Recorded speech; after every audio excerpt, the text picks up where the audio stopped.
Thank you very much. You may take your seats.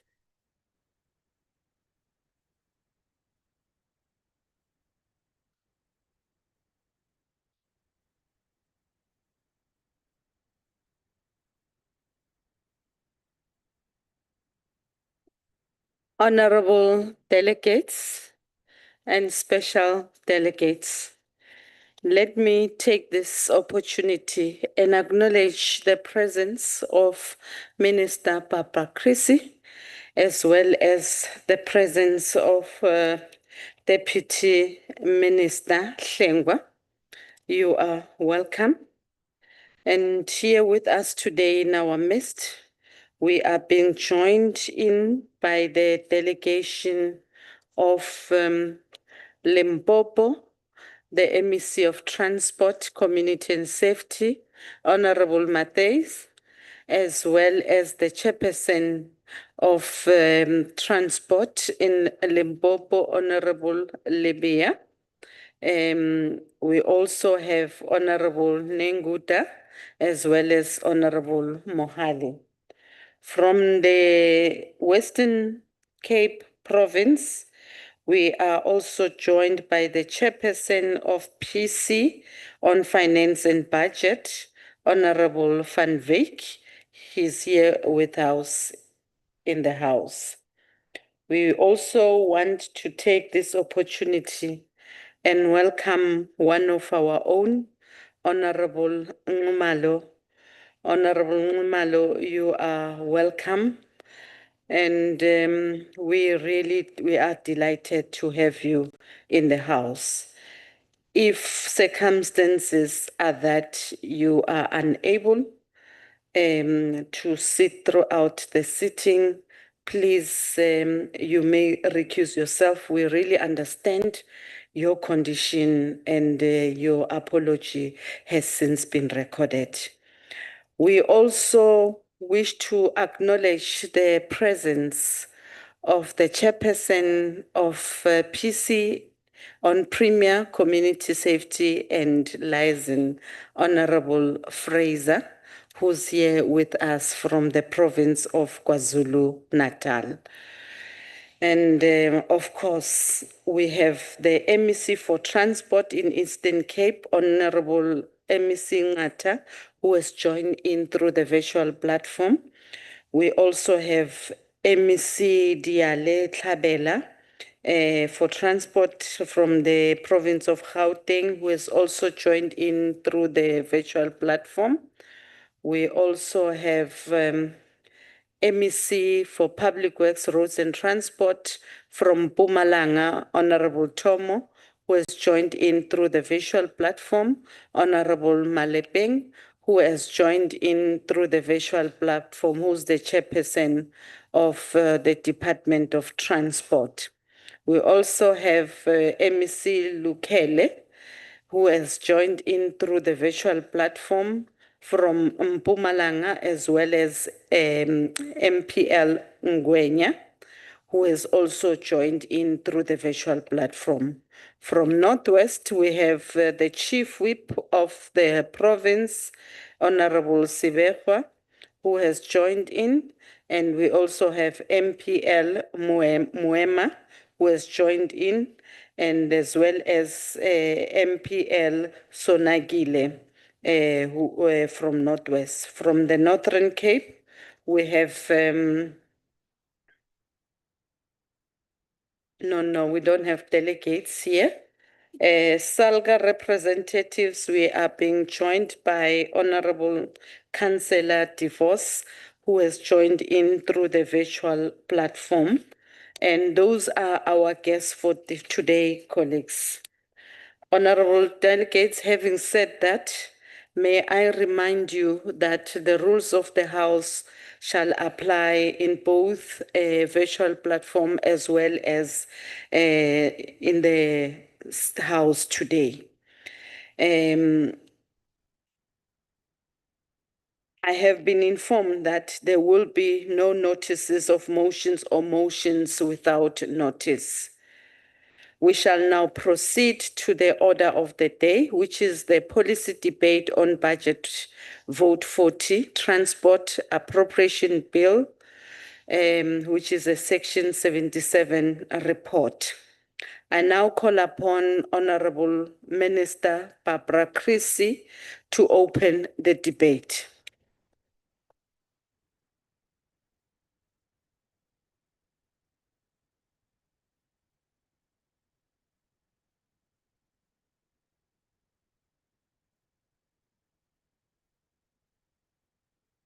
Honourable Chairperson of the National Council of Provinces, Deputy Minister Hlengwa, Honourable MECs and councillors present today and on the virtual platform, all honourable members.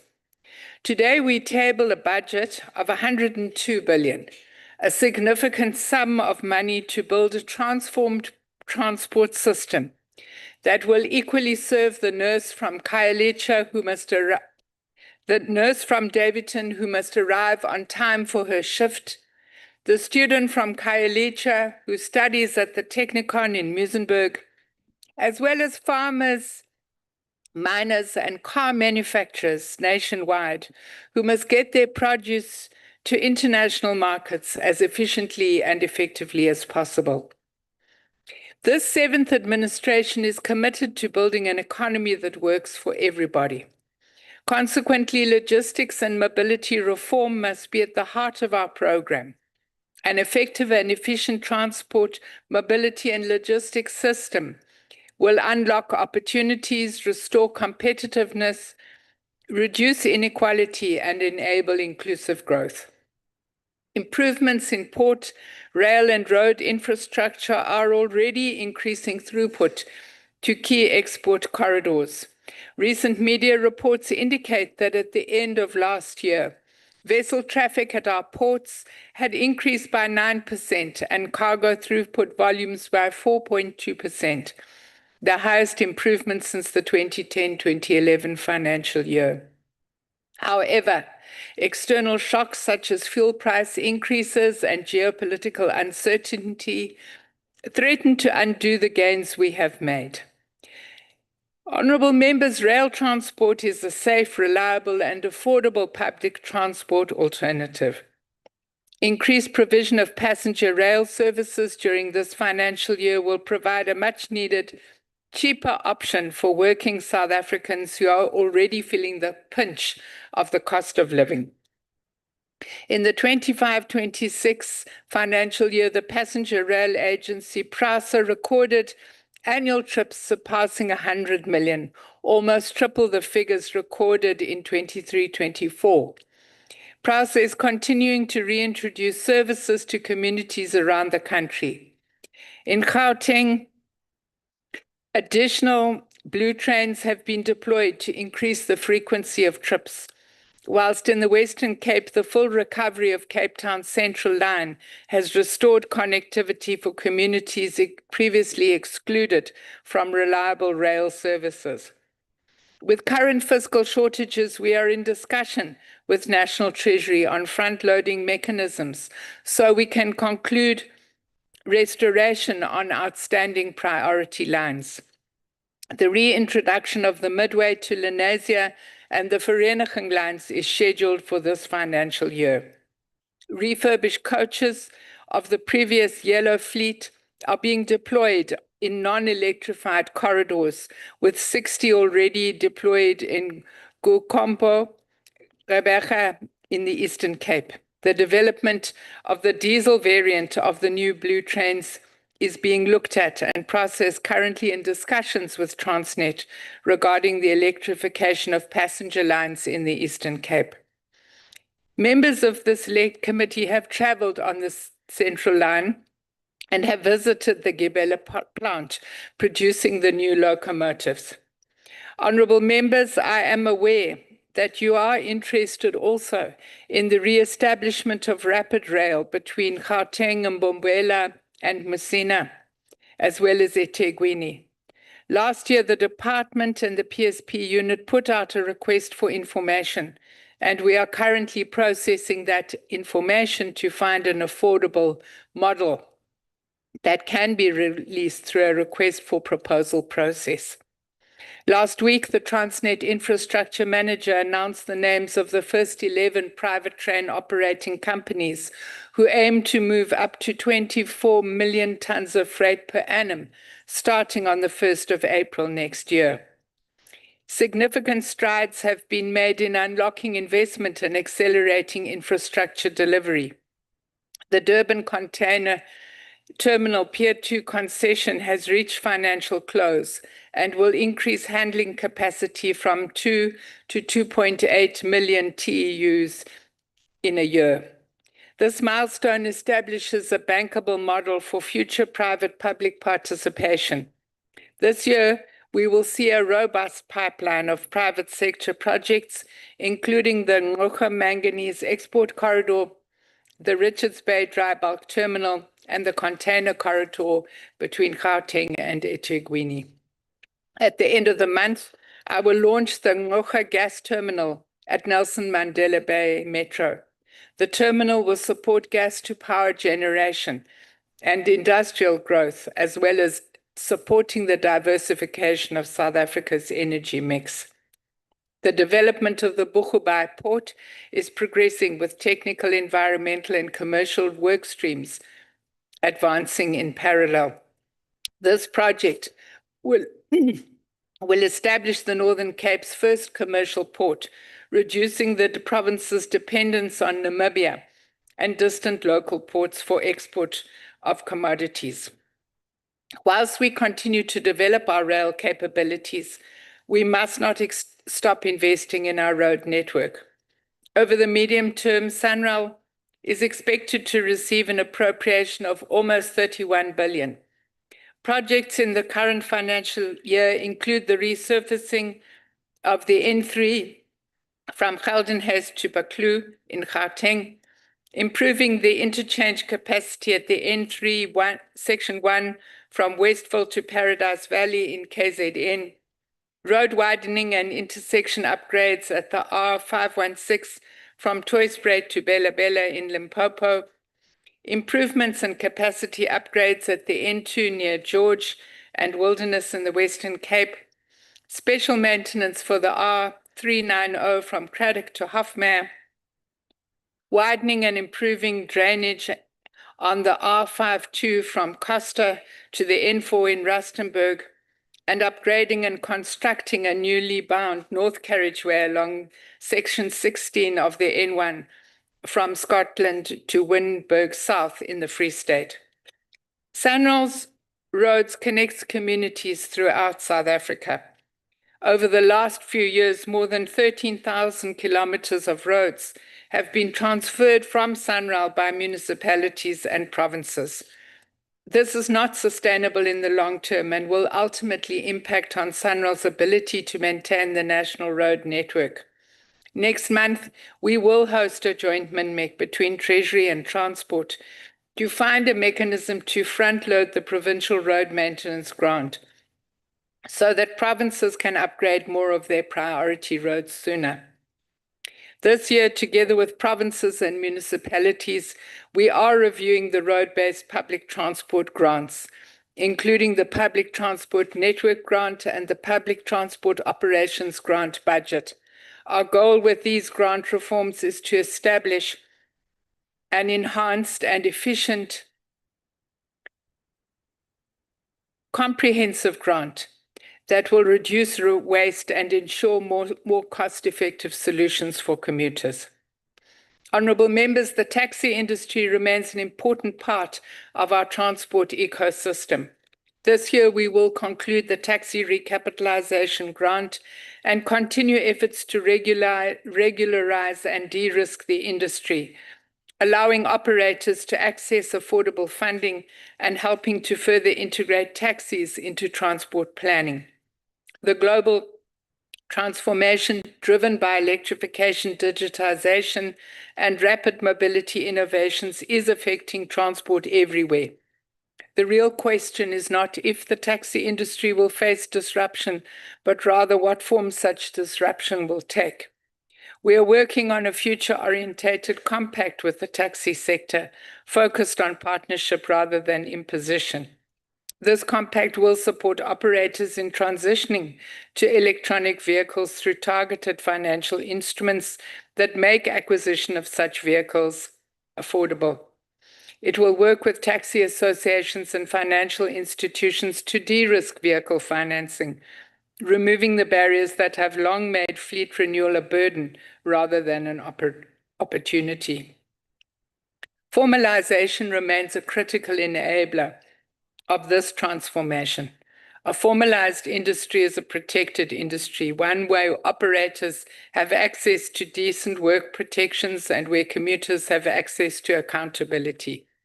We must together pursue such formalization, not as a regulatory imposition, but as economic liberation. Honourable members, the annual number of people killed on our roads is still unacceptably high. In January, myself and the Deputy Minister committed to introducing an amendment to Section 65 of the National Road Traffic Act to ensure drivers cannot drink any alcohol before they get behind the wheel of a car. We hope that once this amendment reaches this House, all honourable members will support it as an important way of altering behaviour and reducing the horrific death toll on our roads. Deputy Minister will give more details in his speech on our ongoing road safety campaign, which is slowly but surely yielding results. I want to thank all MECs and provincial traffic authorities, as well as traditional authorities, civil society, and faith-based organizations that have worked with us over the last year to spread the message of road safety and ensure that we decrease the number of unnecessary deaths on our roads. It is through such coordinated actions that we're endeavoring to record even lower numbers of road fatalities in 2026. Unfortunately, this year we have witnessed a number of tragic accidents involving scholar transport. As honourable members know, the management of scholar transport programs falls under different departments. This has led to fragmented implementation. As part of implementing the National Road Safety Strategy, a special focus will be placed on interventions to improve scholar transport safety. These measures include, amongst others, the establishment of a National Technical Committee to finalize the National Scholar Transport Policy, upgrading of scholar transport drivers, and licensing and registration of scholar transport operators and vehicles. We are committed to ensuring that our learners are transported safely and that they're provided with a professional and reliable service. In our efforts to better enforce road safety and decrease our number of annual road fatalities, the department has been allocated 163 million for the present financial year to support the national implementation of ARTO.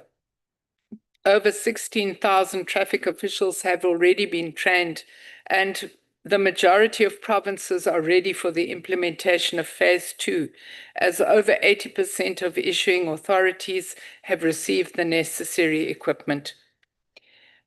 Through this phased and consultative approach, the department reaffirms its commitment to ensuring the rollout of ARTO is both sustainable and responsive to the operational realities of municipalities across the country.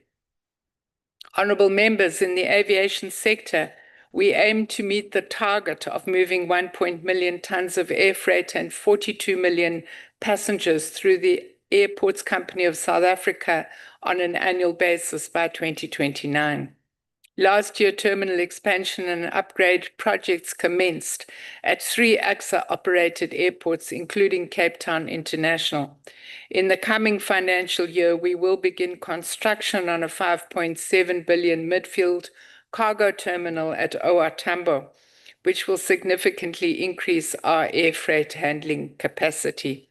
Additional terminal capacity is also being invested in at Chief David Stuurman Airport, and at George Airport. And we are also planning to build an additional runway at Cape Town International Airport. Earlier this year, we gazetted the National Airports Development Plan for broader public consultation. The plan enables the enforcement of the National Civil Aviation Policy and realizes the importance of airport infrastructure in South Africa's ecosystem, as well as aviation's role as a key enabler of both trade and tourism. In this way, regional and smaller provincial aerodromes can be turned into catalysts for enhanced economic activity in underserved areas. Air traffic navigation services are currently out on tender to replace 9 radar systems throughout the country. The majority of these radars included in the tender are supporting en route services, while 2 are supporting services at King Paulo and Chief David Stuurman airports. The safety case assessments for the projects will identify the operational impact and hazards associated with all the individual replacements, making sure that we identify and mitigate risks well in advance. As part of this process, industry stakeholders will be included in these assessments and reviews to ensure safe operations and minimize operational impact. Once finalized, this will again be consulted with industry stakeholders before submission to the Civil Aviation Authority for finalization and approval. Honourable members, in closing, I want to thank the Deputy Minister and Acting Director General for their hard work in seeing that we have a functioning transport sector and that the entities under our control serve the needs of our people. I also want to thank the honourable members for their oversight and for ensuring that the Department of Transport delivers on its mandate and provides inclusive transport services that leave no one behind. I thank you.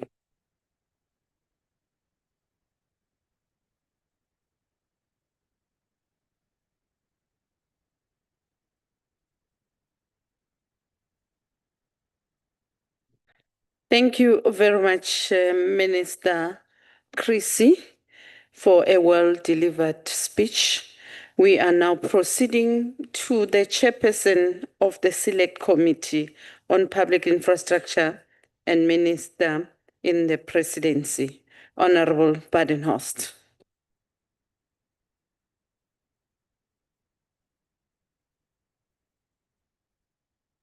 Honourable Chairperson, Honourable Minister Creasy, let me repay the compliment that also recognising you today.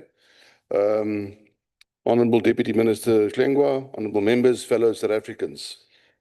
Thank you for the opportunity to table the report of the Select Committee on Public Infrastructure and the Minister in the Presidency on Budget Vote 40, Transport and the 2026-27 Annual Performance Plan of the Department of Transport.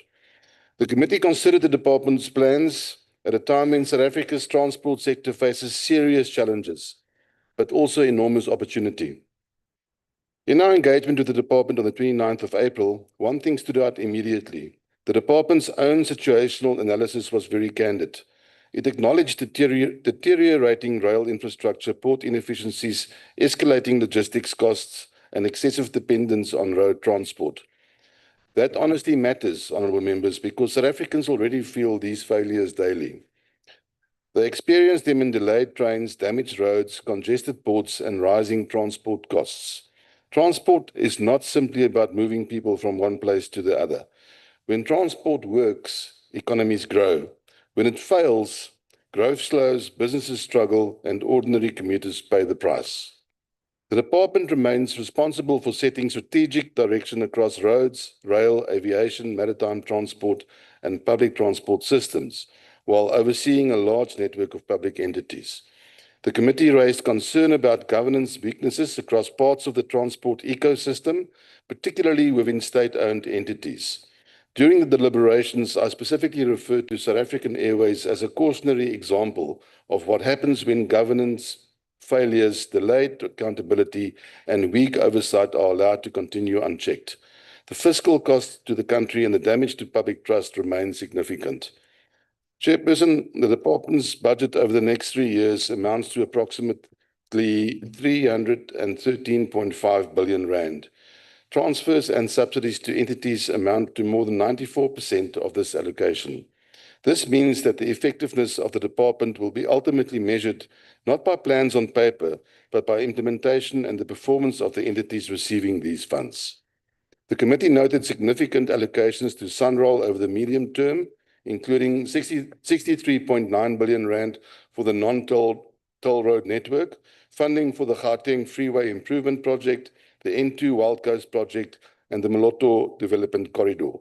An additional 1.5 billion rand has also been ring-fenced under the Provincial Road Maintenance Grant for reconstruction and rehabilitation following natural disasters. Road infrastructure remains one of the clearest reflections of state capacity. Poor roads do not only frustrate motorists, they increase logistic costs, damage vehicles, undermine safety, and slow economic activity. Program 4, road transport, therefore remains critical, particularly given the continued high number of road fatalities annually. The committee welcomed the emphasis on maintenance, rehabilitation, and labor-intensive job creation initiatives linked to the infrastructure delivery. At the same time, members stressed that South Africans must begin to see measurable improvements on the ground. The committee also considered Program 3, rail transport, which remains central to both economic recovery and commuter mobility. Approximately 98 billion rand has been budgeted over the medium term, largely through transfers to PRASA and Transnet. The committee welcomed continued investment into rolling stock renewal and signalling upgrades. Rail recovery is essential if South Africa is serious about lowering logistic costs and reducing pressure on the roads. However, members also raised concerns regarding operational stability and implementation capacity. The absence of clear targets relating to PRASA's general overall program and the deployment of the legacy yellow fleet was specifically noted. The department indicated that the fleet would continue to operate in rural and non-urban corridors where infrastructure permits. The committee further requested an upgrade regarding the Moloto Corridor Rail project. The department indicated that there had been limited progress in recent years and that the primary focus has shifted towards adjacent road infrastructure upgrades in Limpopo and Mpumalanga. Chairperson, public transport affordability remains one of the biggest pressures facing low-income households. For many South Africans, particularly in rural areas, transport costs consume a significant portion of monthly income. The committee therefore raised concerns regarding fare pressures amid rising fuel costs. The department indicated that public transport subsidies are intended to reduce these pressures, although they do not fully cover operational costs. The committee also engaged the department on the implementation of regulations relating to e-hailing services under the National Land Transport Framework. This follows ongoing tensions between e-hailing operators and parts of the taxi industry in several provinces. The department reported that provincial regulatory entities are converting operating licenses and preparing for additional enforcement measures, including vehicle identification requirements. The issue of cash payments through e-hailing platforms was also acknowledged as one of the contributing factors to conflict within the sector. Members further requested an update on the Go Durban integrated public transport network. The department indicated that key disputes, including market share arrangements, have been resolved and that the next step would be the establishment of a vehicle operating company to commence operations. The committee also considered the sustainability of the Road Accident Fund.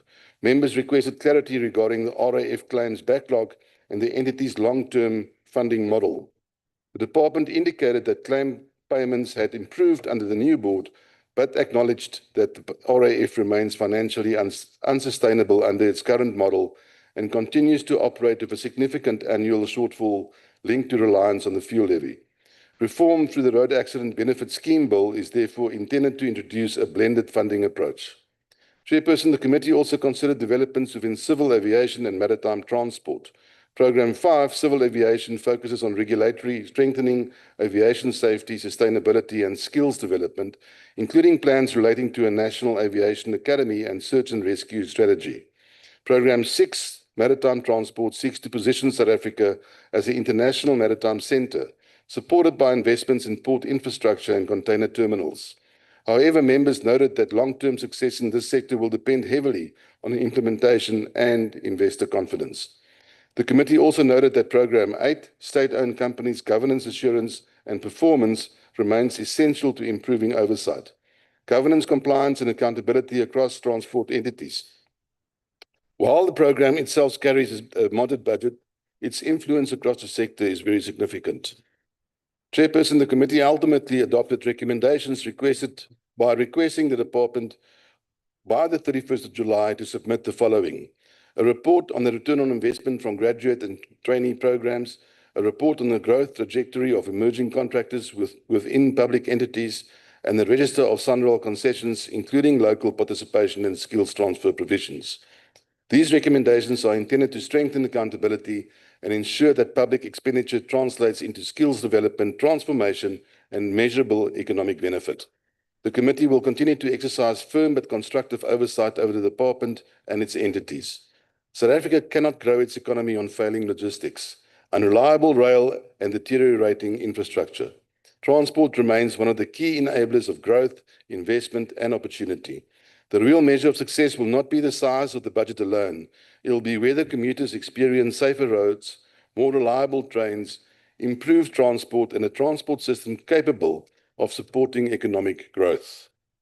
It must be noted at this stage that the MK party, as per usual, voted against this report, Honourable Chair. And despite my numerous attempts to educate them that there's a difference between a report and a budget, I've been unsuccessful thus far. Common sense seems to follow them and try and outrun them, but they seem to run faster than common sense the whole time. I thank you.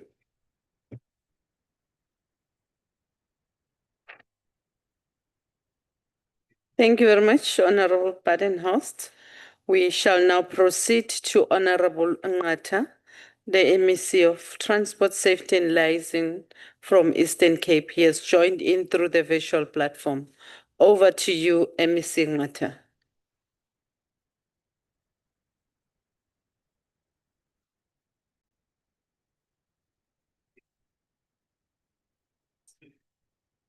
Honorable Ngata, it's your turn.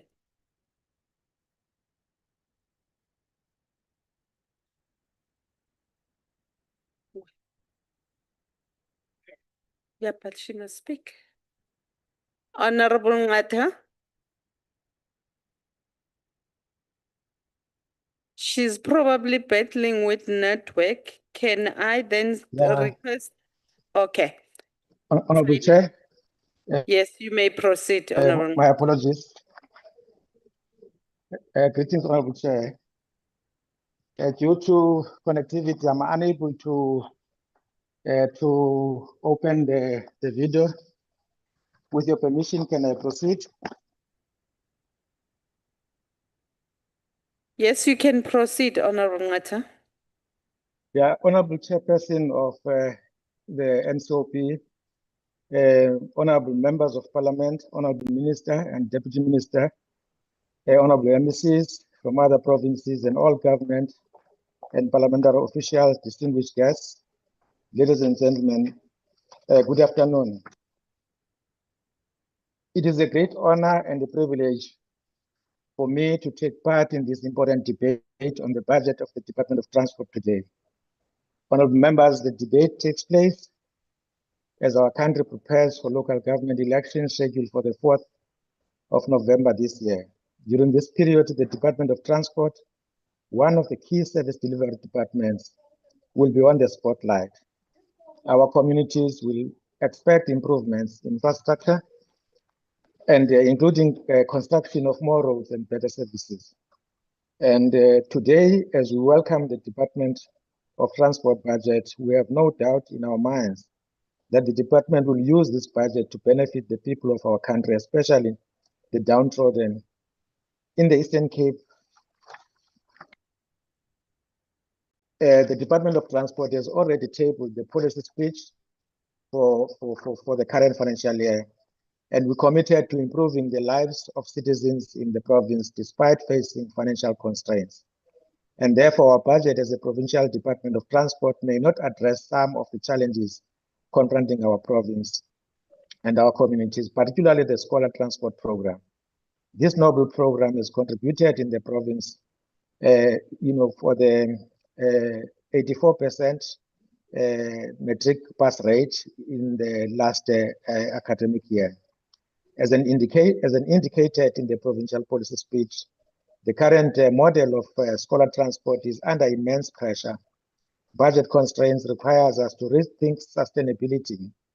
We will continue to engage stakeholders, improve systems, roll out the learner transport management system to enhance the accountability measures. And we welcome the pronouncement by the Minister of measures being taken to ensure that our learners are safe. Because no child should be denied education because of distance. Education is a constitutional right of every child, and in this country, we dare not fail our children. The commitments stands firm, rooted in the legacy of our forebears, including the global icon, Tata Nelson Mandela, who once said, "Education is the great engine of personal development. It is through education that the daughter of a peasant can become a doctor, and that the son of a mine worker can become the head of a mine, that a child of a farm worker can become the president of a great nation. It is what we make out of what we have, not what we are given, that separates one person from another." And currently, we are transporting 103,000 qualifying learners, and any reduction in that number would have devastating consequences for the province. And therefore, the department continue to engage the provincial treasurer and office of the premier, including seeking intervention for additional funding, and to fund the Makanda High Court judgment, which ordered the province to transport all deserving learners. Honorable Chair, our department is dedicated to creating safe and reliable and efficient transport system that drives economic growth, creates jobs, and restores dignity to our people. We are making this commitment to know very well that we are a province with deep structural challenges. Only 10% of our roads are surfaced roads, and which is far below the national average. The department is currently facing a backlog of 3.4 billion rand in road infrastructure due to disasters and climate change. Honorable Chair, we have focusing on critical some of the priority roads in this financial year, and we welcome the support that we're getting from national. And already Central has contributed to an amount of 20 billion rand for the N2 Wild Coast development, and the building of 18 well-assisted bridges, which created 270 jobs. And we are also, we have set aside as a province 298 million for gravel roads maintenance. There are a number of roads that we're working on. The district development model in the province, we have also established partnership with municipalities to build and maintain roads so that we can consolidate our capabilities to dealing with both local and provincial roads, that is access roads, through this model. Working in 3 municipalities in the main, the Makanda, Great Kai, Buffalo City Metro, and other municipalities. To enhance oversight, we have procured 47 vehicles distributed to 7 of our districts to our technicians, so that they can be agile in doing, assessment of that of our roads, especially being a disaster-prone province, and therefore our capability to do assessment of our roads and be able to quantify the financial implications of such becomes very critical. Public transport remains critical for our people, particularly the destitute communities. And we have set aside 839 million to subsidize bus services for Maibuye Transport Corporation in the province, including AB 315. On road fatalities, we have managed to reduce as a province fatalities during the 2025 festive season. We attained 22% decrease in the road fatalities. We attributed this success to the coordinated leadership in intergovernmental operations and law enforcement efforts.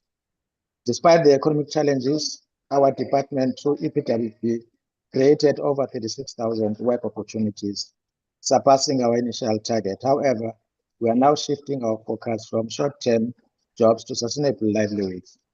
Honorable Chair, through training, artisan development, and strategic partnership, we are cultivating a pipeline of skills for the future. We believe that a working society is a dignified society. On audit outcomes, honorable members, we are committed to upholding clean governance and financial discipline. While achieving an unqualified audit outcome is important, it is not our final goal. We will work diligently to continuously improve our audit outcomes. In conclusion, Honorable Chair, the Eastern Cape government fully supports this budget as it is intended to change the lives of our people across our beautiful country. Thank you, Honorable Chair.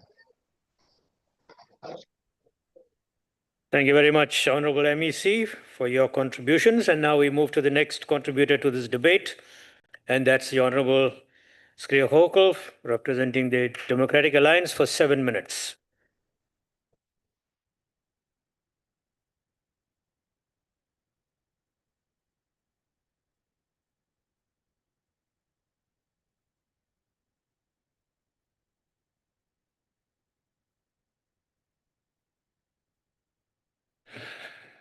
Honorable Chairperson, Honorable Minister, fellow members, and dear South Africans, good day.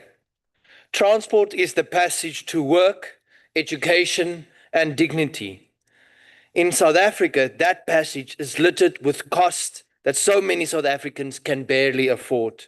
Nearly 6.3 million households surveyed by Stats SA rely on public transport to get to work, and almost 3/4 of them, the monthly bill is at least 300 Rand. Stats SA found that transport is the third largest item of household spending, absorbing 15.3% of consumption, or about 476 billion Rand. The average household spent 21,930 per year, almost 1,830 per month, just to keep moving. It is even worse for young people trying to enter the labor market. The Youth Capital report describes how 8 in 10 job seekers must choose between looking for work and buying food. Young people spend about 700 per month on transport and 1,496 per month in total to look for a job. Without work, these costs become a lottery ticket that few can afford.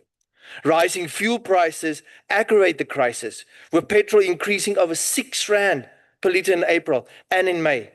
Transport companies will simply pass the cost to the commuters. Therefore, households that already spend 40% of their income on transport could see that share exceed 50%. For millions of South Africans, transport is not merely a cost of travel. It's a barrier to food on the table and a driver of poverty.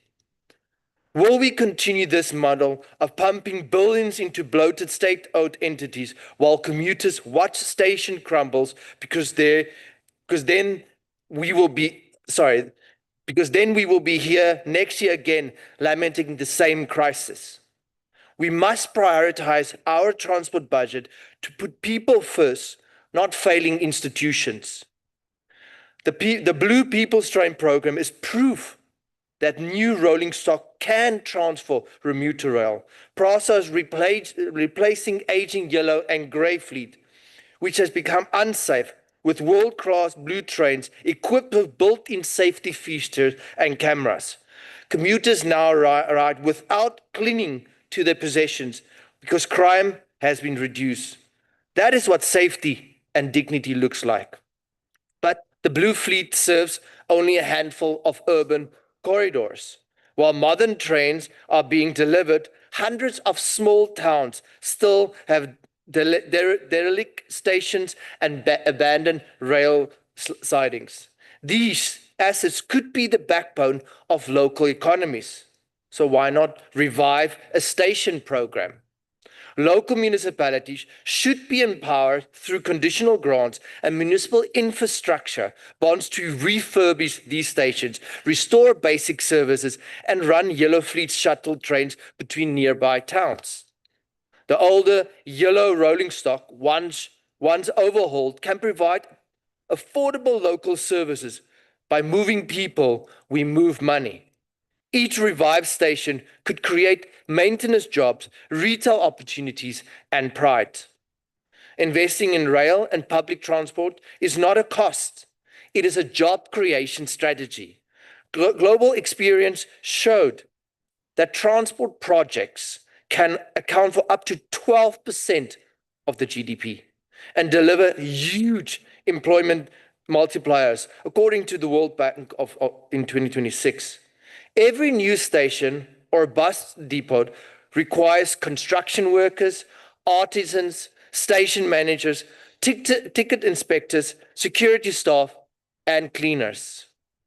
The Department of Transport rail program expects passenger trips to increase from 250,000 to 350 million. To achieve this, we will need thousands of train drivers and technicians. When people spend less on getting to work, they can seek better jobs rather than just ones that they can reach on foot or by taxi. If local rail services or public transport are sufficient, costs can be cut in half. It could be the equivalent of a wage increase for the unemployed. Efficient, affordable public transport is a powerful tool against poverty. With commuters already spending 40% of their salary on transport, which may see this cost climb beyond the income. Investing in rail and local public transport is an immediate way to shield citizens from vital fuel markets. Every rand spent shifting freight from road to rail or passengers from cars to buses and trains pay us back in lower fuel imports, less congestion, and fewer lives lost on our roads. Finally, public-private partnerships should be harnessed for local projects. Private operators can bring capital and expertise. Municipalities can contribute to land and infrastructure, and communities can own shares in these ventures. The success of the Blue Train modernization delivered by the Gibela with local content and job creation shows that it's possible when government partner with the industry. Let's replicate this model on smaller scale across the country. Honorable Chairperson, South Africans are paying more for less. Young people are priced out of the job market, and our economy is strangled with logistically inefficiency. Within our existing budget, we have the means to revive rail, empower municipalities, integrate our transport systems, and create thousands of jobs. When we move people, we move money. In conclusion, let's stop throwing good money at bad projects. Instead of invest in transport network that truly serves our people, from the blue trains gliding between cities to the yellow shuttles, bringing workers to work, from every village to marketplace. That's how we build a South Africa that moves us forwards together. Thank you, Chair, and thank you for Thank you very much. Thank you, Honorable Dr. Skriokhokel. We now move to the next contributor, and that is the MEC for Roads, Transport and Logistics in Gauteng, the Honorable Diale Trabela, for 10 minutes. Thank you very much, Honorable Chair. Let me pass my greetings to the Honorable Minister, Minister Chrissy, Deputy Minister Ntate Hlengwa, honorable members in the House, as well as my colleagues from other provinces. As Gauteng, we rise in support of the budget vote, aligned with the national commitment to building a transport system that is safe, reliable, and inclusive. As the economic hub of South Africa, Gauteng carries a disproportionate share of the country's traffic volumes, freight movement, and commuter demand. This places both pressure and responsibility on us to deliver infrastructure and services that are efficient, responsive, and resilient. Over the 2026 medium-term expenditure framework, the department has been allocated a total baseline budget of 27.8 billion, comprising 10.2 billion in 26-27 financial year, 8.7 billion in 27-28, and 8.862 billion in 28-29 financial year. While these allocations reflect a constrained fiscal environment, they enable us to prioritize what matters most: maintaining our existing road network, advancing key infrastructure projects, and improving transport services. Our immediate focus in Gauteng is twofold: strengthening public transport and intensifying road safety intervention. I must say, Honorable Chair, that today, in this month, we are celebrating a clever mover, which is a package for low-income earners, and we have reduced Gautrain fares around 50% for those who earn less than 350,000 per annum. On public transport, we welcome the move towards a unified funding model. However, implementation must ensure service continuity, particularly for working-class communities who rely daily on subsidized transport. We are advancing the integration of the minibus taxi industry into a safer and more formalized system through improved operating license administration to eliminate backlogs, strengthened compliance and regulation, and support for the transition towards a structured and reliable transport network. At the same time, we are enhancing coordination between buses, taxis, and rail to build a seamless and integrated public transport system. Public transport must not only be accessible, it must be safe, reliable, and dignified. Honorable Chairperson, while we acknowledge progress at the national level on road safety, the situation in Gauteng, particularly with regard to pedestrian fatalities, remain a serious concern. In response, we are intensifying targeted interventions, including high visibility law enforcement operations, road safety education and behavioral change campaigns, identification and upgrading of high-risk accident hotspots, and safer infrastructure design, including pedestrian walkways, crossings, and improved signage. Our ongoing road safety campaigns, including anti-drunk driving initiatives and joint enforcement operations, demonstrate our commitment to saving lives and promoting responsible road use. We fully support the national goal of having road fatalities by 2030 and are aligning our provincial programs accordingly to contribute meaningfully to this target. Honorable members, infrastructure delivery remains central to both economic growth and road safety. Alongside routine maintenance, we are progressing a number of major road construction and upgrade projects across the province. These interventions ensure that our road network remains functional, safe, and capable of supporting economic activity. Honorable Chair, we also support the ongoing digital transformation of transport services. The expansion of online licensing platforms and modernized testing systems will enhance efficiency, reduce opportunities for corruption, and improve overall service delivery. In conclusion, Chair, the task before us is clear.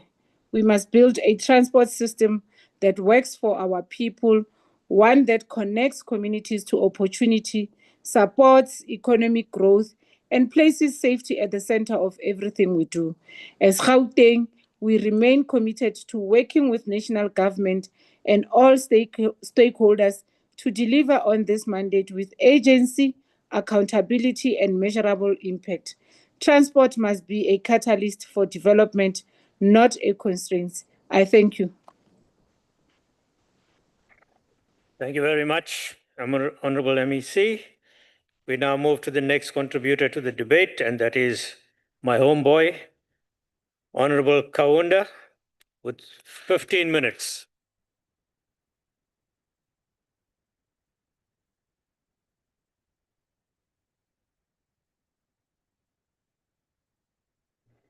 Thank you, Deputy Chairperson, the House Chairpersons, our Chairperson of the NCOP, the Acting Chief Whip and the Programming Whip.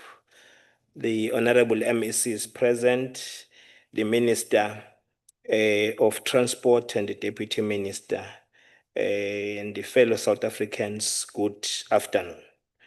Honorable Chairperson, it gives me great pleasure to participate in this budget debate. Honorable Chair, we regard transport sector as the nerve of our economy. This narrative is backed by the following scientific information. Transport, storage, and communication sector accounts for approximately 9% contribution to our GDP and directly employing more than 1.48 million people. The transport subsector alone accounts for around 6.5% of the GDP, serving as a vital backbone that underpins mining, agriculture, and manufacturing, and other services. When the finance minister presented his budget speech, indeed, it inspired hope, which was informed by our state of economy, which presented a positive trajectory.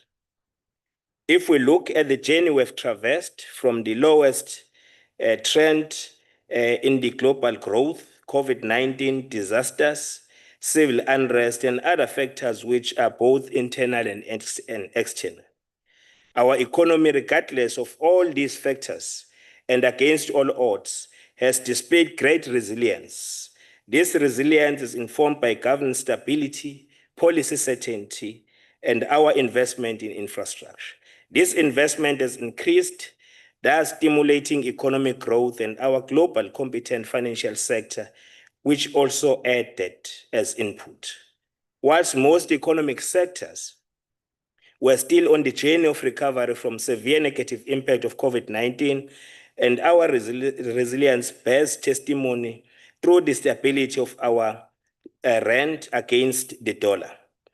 Iran's unanticipated attack has borne negative impacts on the performance of global economy, which is clearly expressed on fuel prices and subsequently has a direct impact to livelihoods of our people.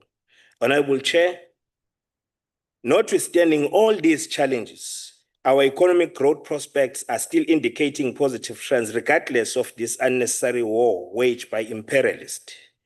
The ANC-led GNU is focused on growing the economy to unleash its potential to create more jobs through industrialization and localization, and deal decisively with the economic disparities, which are an apartheid legacy.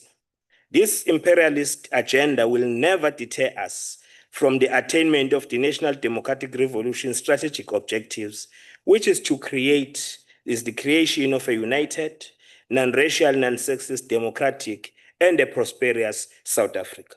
We draw our inspiration by tapping into President Thabo Mbeki's wisdom when he said, and I quote, "Gloom and despondency have never defeated adversity. Trying times need courage and resilience.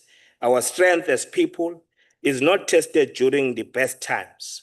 We should never become despondent because the weather is bad, nor should we turn triumphalist because the sun shines." I close quote. This calls for unity of purpose to move our country from the moment of despair to the moment of hope. Our electorate delivered major reforms on our country's governance structure. On the formation of the GNU, we are also reminded of the wise words by President O.R. Tambo when he said, and I quote, "We had to forge an alliance of strength based not on color, but on commitment to the total abolition of apartheid and oppression. We will seek allies of whatever color, as long as they were totally agreed on our liberation aims." I close quote.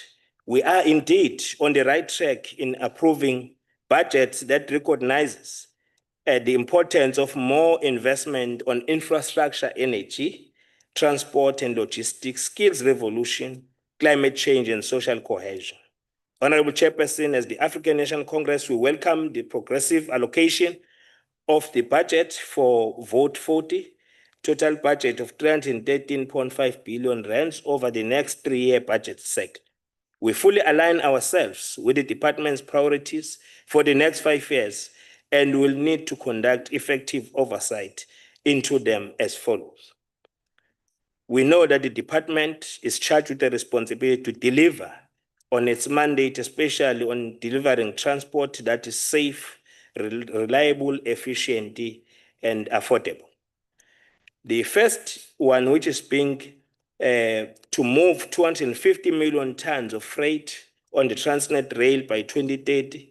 Honorable Chairperson, migration on the transportation of goods from roads to rail is no longer an option, but a necessity.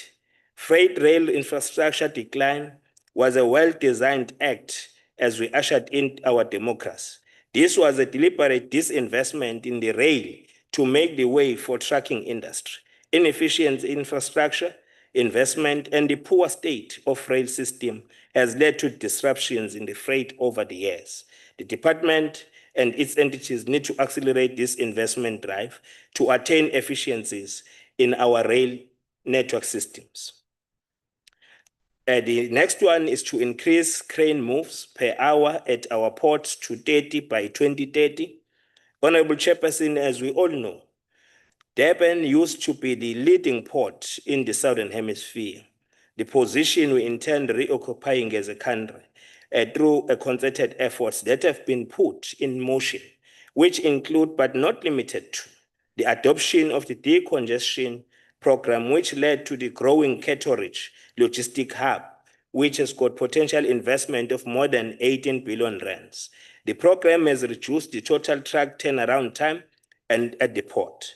Ship turnaround time has also improved following the implementation of an electronic appointment system, development of the bypass routes, and the delivery of new stranded carriers. The new investment on machinery like cranes, as necessitated by the demand, needs to be accelerated. We also acknowledge the investment drive, which is intended to form public-private collaborative efforts in investing in our port infrastructure. Honorable Chair, we have started to observe appetite by both international and domestic investor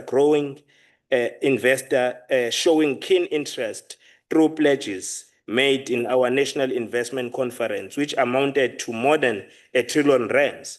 Since 2018 of its initiation, we have already witnessed more than 634 billion investments in factories, mines, data centers, power plants, and other infrastructure like ports, which create jobs and economic empowerment.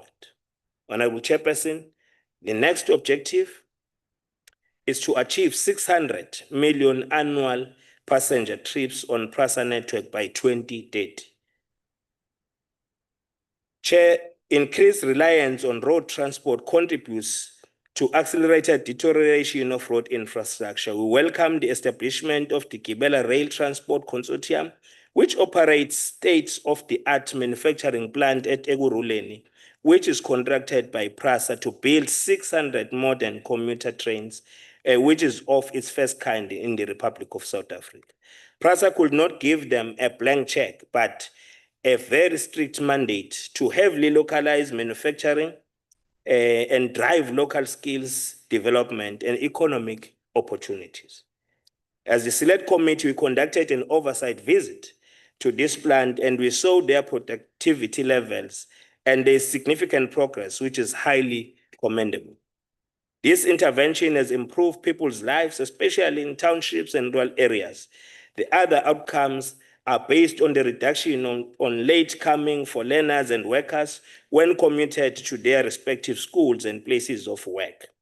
Sithi sibonga kakhulu ngale intervention ngoba lezi zitimela zwenzile umehluko nokukhiqizwa kwazo minister.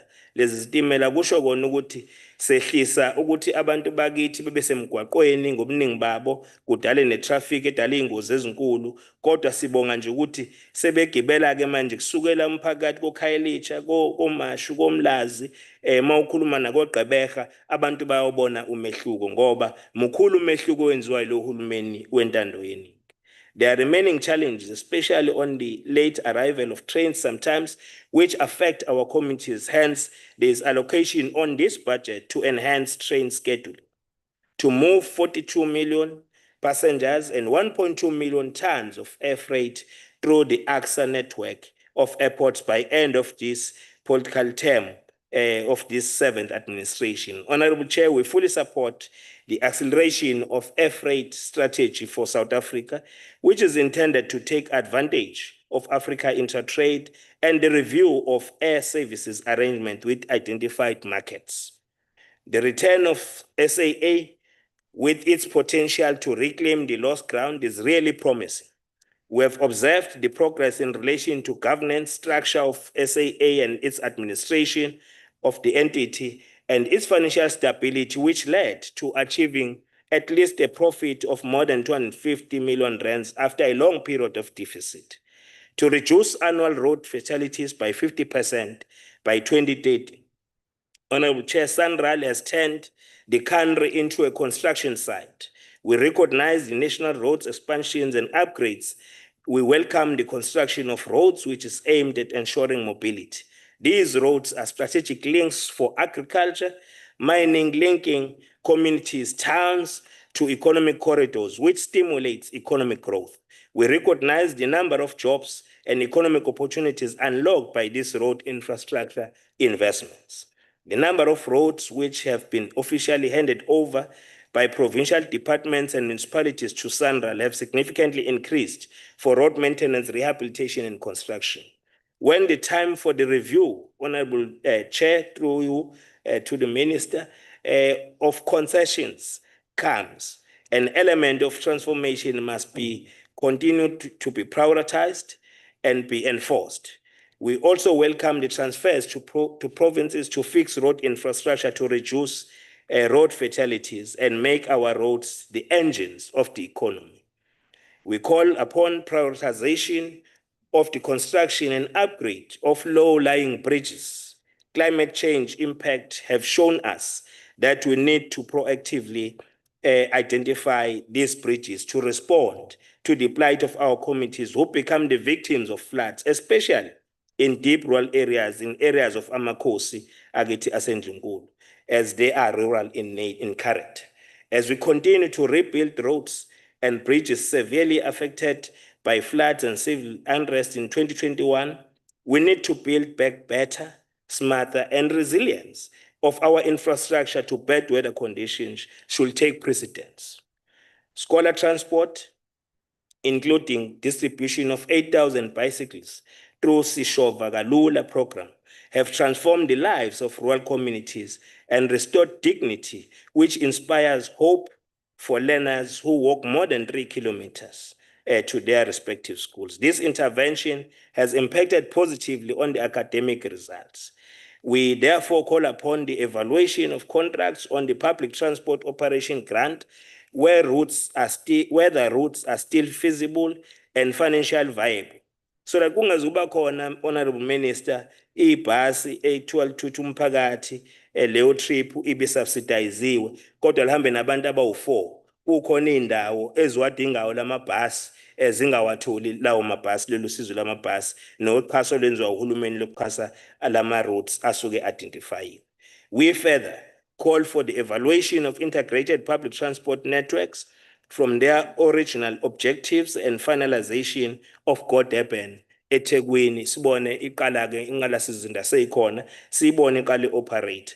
Sikusho ke konke lokhu hlala ngoba abantu baseningizimu Afrika nakuba sibhekene nezingqinamba nezinkinga esibhekene nazo, kodwa iyabonakala indlela eyaphambili futhi iyakhanya eguquleni impilo zabantu bakithi zibe ngcono. Okusele nje ukuthi abantu bakithi bake beyithathe kancane eningizimu Afrika, makufika bokuhamba lapha bevakashela izwe bafike beyincoma emgwaqo wethu bethi sezingeni it's at an international standards, okusho ukuthi kusekukhulu kusafanele siqhubeke sikwenze ukushintsha ke impilo zabantu bakithi, ngoba inqalasizinda iyona engumgogodla ukuthi abantu bangene emnothweni, and umnotho masikhuluma ngezomgwaqo akufuneka abantu bakithi beqashwe nje kuphela, mase kuthiwa kune-project kodwa abaqala kuse-early beprepare through ama-social enterprises bekwazi ukulungiselela besuplaye i-material kube yibo abenza umsebenzi osuke uzokwenzeka ey'ndaweni zabo. Ngala mazwi-ke nje amafushane nale contribution yethu su-African National Congress sithi asijiki asihlehla siyindawo siqhubeka nokushintsha iy'mpilo zabantu bakithi. Thank you very much, Honorable Kaunda.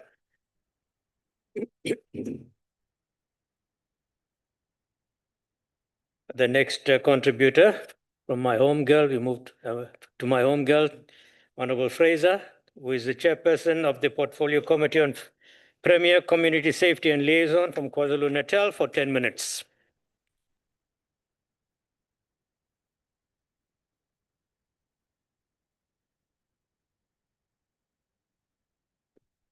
Thank you, Honorable Chairperson of the NCOP, Honorable Minister, Honorable Deputy Minister, Honorable Members, fellow South Africans. The strategic role this department continues to play within the broader program of social and economic transformation must be understood within the historical mission of our democratic state as envisioned, engineered and advanced by its principal architects, the African National Congress. From its earliest policy positions, the ANC understood that political freedom without economic transformation, infrastructure development, and social inclusion will leave the structural foundations of the apartheid intact. The democratic breakthrough of 1994 therefore imposed upon the state not only the responsibility to govern, but the historic obligation to reconstruct society, expand opportunity, and restore dignity to the majority of our people who had been systematically excluded from the development. It is for this reason that the ANC, in its historic Ready to Govern policy document, committed itself to develop a sustainable economic and state infrastructure that will progressively improve the quality of life of all South Africans. The commitment recognized that infrastructure would become one of the principal instruments through which the democratic state confronts inequality, underdevelopment, and spatial exclusion. Roads, bridges, public transport systems, and logistic corridors are therefore not merely administrative assets of government. They are part of the material architecture through which democracy is given practical meaning in the daily lives of ordinary people. It is within this context that the KwaZulu-Natal Department of Transport, under the leadership of the ANC through MEC Siboniso Duma, continues to position itself not merely as a department responsible for roads and transport systems, but as a strategic driver of development, economic recovery, and social transformation within the province. The department has increasingly embraced a visible and interventionist approach to governance, recognizing that the democratic state must be present amongst the people, responsive to community concerns, and practical in its implementation of service delivery programs. Through this approach, the department has steadily distinguished itself as one of the most active and community-centered institutions within the provincial administration. This activism has found a practical expression through the widely recognized hashtag Nenzani Laizweni operations, which have increasingly become associated with direct service delivery and visible government presence on the ground. Across districts and municipalities, the communities have witnessed road rehabilitation projects, bridge restoration programs, pothole repair initiatives, traffic law enforcement operations, and good integrated engagement with local communities.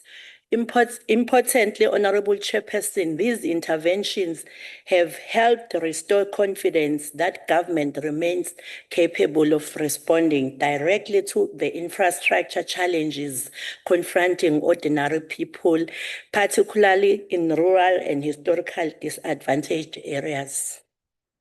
Honorable Chairperson, the 2026-2027 budget of the KwaZulu-Natal Department of Transport, as presented before the Transport Portfolio Committee on the 24th of April 2026, continues this broader developmental tradition by once again positioning transport infrastructure as a strategic instrument for reconstruction, economic inclusion, and social transformation. The budget reflects a department that increasingly understands the centrality of infrastructure in rebuilding local economies, restoring mobility, strengthening provincial competitiveness, and improving the daily conditions of ordinary people across both urban and rural communities. The department tabled before the Portfolio Committee a budget framework exceeding 13.9 billion for the 2026-27 financial year, directed towards critical priorities such as provincial roads maintenance, transport infrastructure rehabilitation, public transport operations, traffic regulations, and labor-intensive development programs. A significant portion of this budget continues to be directed towards Program 2, transport infrastructure, which remains central to the department's developmental mandate. This focus is particularly important given the extensive damage caused repeated flood disasters across KwaZulu-Natal, which severely affected roads, bridges, and transport corridors in many communities. The department continued emphasis on rehabilitation and maintenance, thereof reflects more than infrastructure preservation. It reflects a commitment to restore economic connectivity, rebuilding affected communities, and ensuring that public infrastructure remains resilient in the face of future environmental and climate-related pressures. Honorable Chairperson, the budget further demonstrates an appreciation of the relationship between infrastructure investment and inclusive economic participation.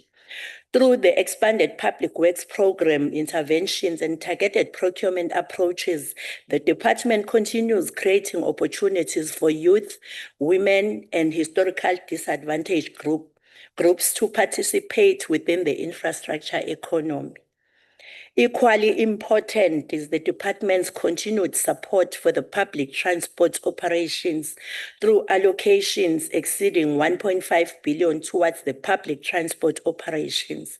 In a province where millions of working class people, learners, and rural communities rely daily on public transport systems, these investments remain critical in supporting economic productivity, educational access, and social mobility.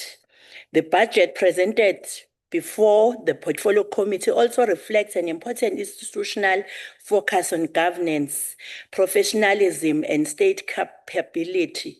The department has correctly identified the building of a capable and professional department as one of its strategic priorities, recognizing that sustainable infrastructure delivery depends not only on financial allocations, but also on sound planning, technical expertise, implementation, discipline, and effective financial management.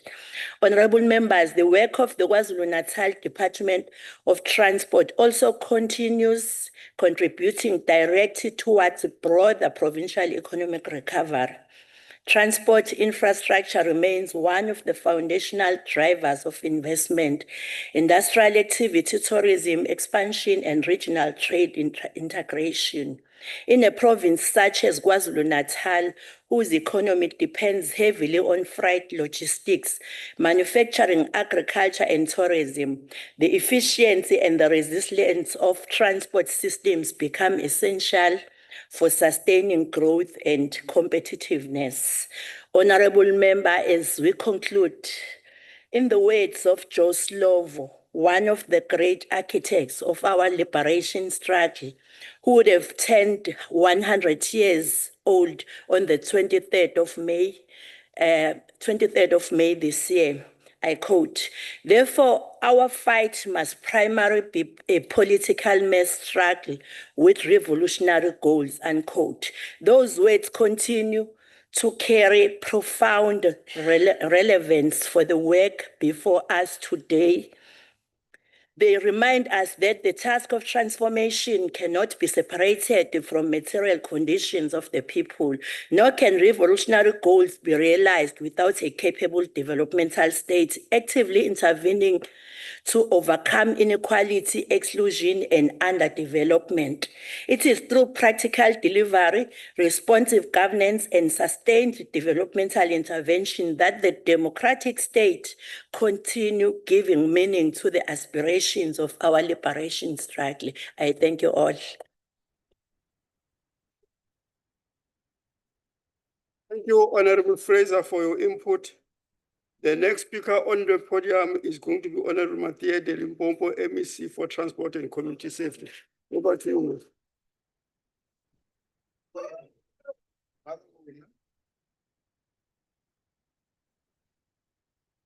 Honorable Chairperson of the NCOP, Honorable Minister and the Deputy Minister, Chairperson of the Portfolio Committee on Transport, honorable members, distinguished guests, good afternoon. It is my honor to join this sitting of the National Council of Provinces on behalf of Limpopo Provincial Government and a people.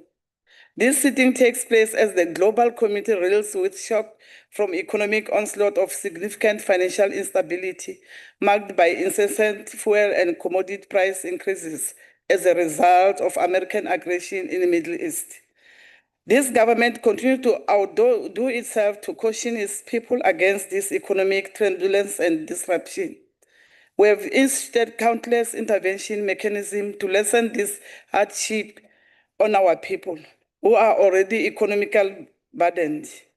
From the inception of this democratic dispensation, our preoccupation has always been about the eradication of poverty, dismantling inequality, and unemployment.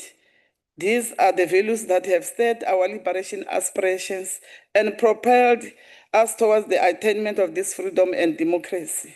It is therefore for us to continue to use this platform as a site of the struggle in pursuit of a better life of our people. Honorable Chairperson, the importance of the public transport operation grant cannot be overemphasized.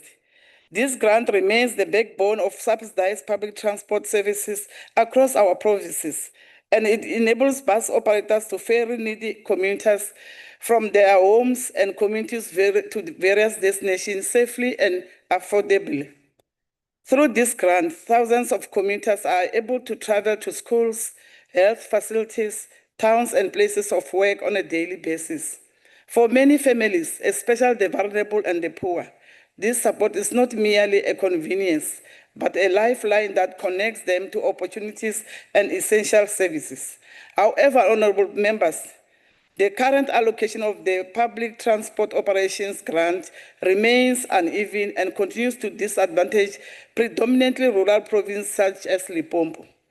Our province is still unable to adequately cover many rural areas with accessible public transport because Limpopo receives less than 50% of the total amount actually required to meet the growing transport demand of our communities. These funding imbalances perpetuate inequality between urban and rural provinces and undermines our collective objectives of ensuring equitable process to reliable public transport for all South Africans. We therefore call for a review for the allocation model to ensure fairness, equity, and responsiveness to the realities faced by our rural provinces. Honorable Chairperson, the minibus taxi industry remains a critical component of South Africa's public transport system. It is therefore necessary that the taxi recapitalization program be resuscitated and strengthened to improve passenger safety, reliability, and the overall quality of service within the industry. Equally concerning, it is the issue of taxi violence, which continues to strengthen the safety of passengers and destabilize the public transport sector. Taxi violence not only endangers innocent commuters, but also undermines public confidence in our transport system. In Limpopo, we are encouraged by the reduction in incident of violence experienced thus far. This progress has been made possible through the cooperations and collaboration forged between government, the South African National Taxi Council, and the National Taxi Alliance. We believe that strengthened partnership, dialogue, and coordinated law enforcement interventions remains essential in sustaining peace and stability within the industry. Honorable members, we also wish to welcome the introduction of the high-speed rail initiatives aimed at connecting Gauteng with adjacent provinces. Limpopo has already partnered with Gauteng province to undertake the pre-feasibility study for this important project. The high-speed rail initiative presents enormous potential to transform mobility, improve regional economic integration, and significantly alleviate the pressure currently experienced on highways connecting our provinces. This intervention will contribute meaningfully towards reducing congestion and ultimately lowering the high rate of road fatalities on our national roads. Chairperson, the safety of learners during transit to and from schools must remain a non-negotiable priority. Scholar transport services carry the future of our nation, and every learner deserves to travel in a safe and roadworthy vehicle operated by compliant and responsible operators. In Limpopo, the monitoring of scholar transport operation for compliance with all safety requirements remains a priority matter.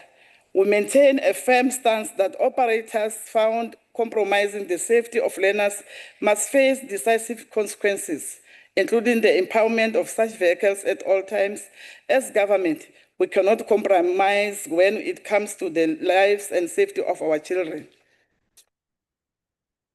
Chairperson, the collaboration between the South African National Roads Agency Limited and municipalities should be further strengthened and fully supported, particularly in relation to the repair and maintenance of municipal roads.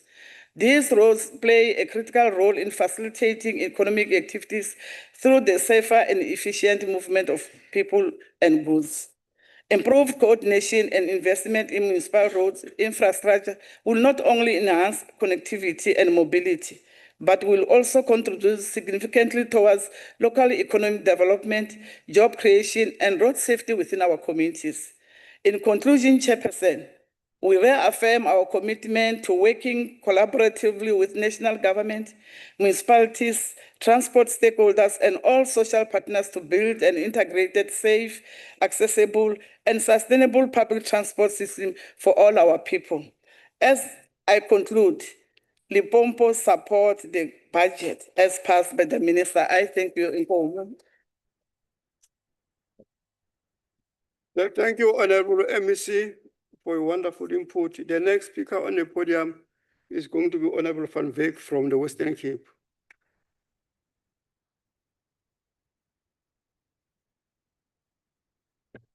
Honourable Chairperson, Minister, Deputy Minister, MECs, members of the NCOP, and fellow South Africans. I speak today representing the people of the Western Cape, specifically our 1.4 million daily commuters. While we budget for transport in this country, the people in the Western Cape live in a province of idle train sets, ships waiting off our coast, and bus routes that may never be extended to the townships that desperately need them. The Department of Transport has presented us with a document of strategic shifts, moving from road expansion to road preservation, from fragmented rail recovery to corridor modernization. On paper, these look like prudent decisions, but in managing these shifts, there has to be tangible change for the people of the Western Cape. Honourable members, let me start with public transport, specifically the winding down of the public transport network grant.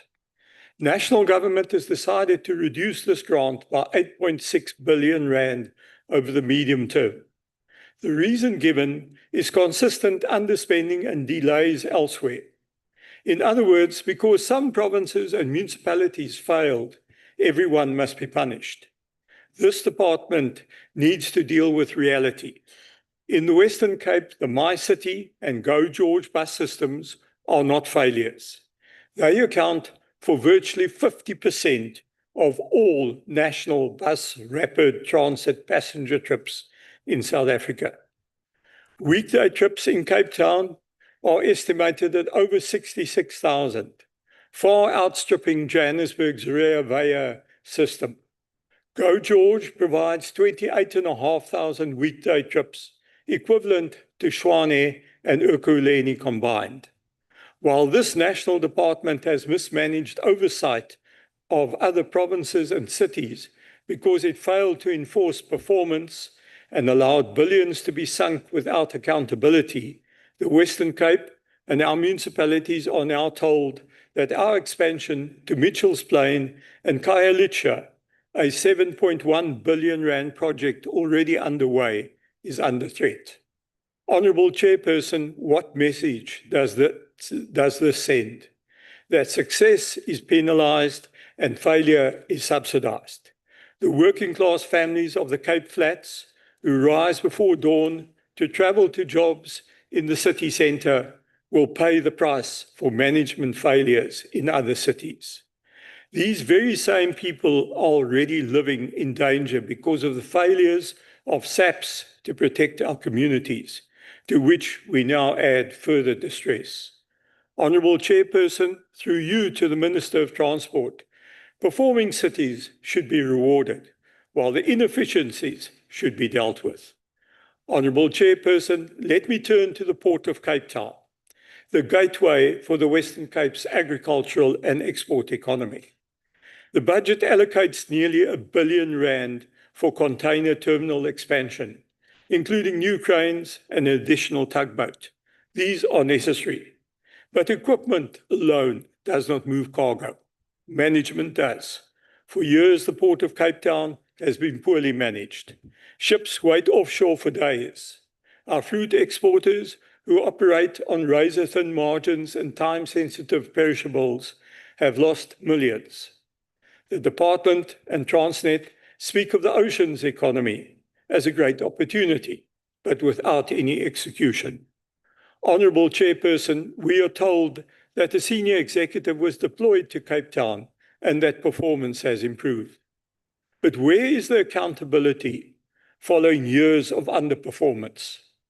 Where are the consequences for missed berth utilisation targets? Where are the timelines, specific, measurable and binding, for reducing ship waiting times to international standards? The Western Cape requires a port that operates on meeting key performance indicators and discipline. Honourable Chairperson, let us now turn to rail. The department speaks grandly of a 30-year national rail master plan, but while we plan for 3 decades, we are cutting rolling stock fleet renewal funding by 20% in the medium term.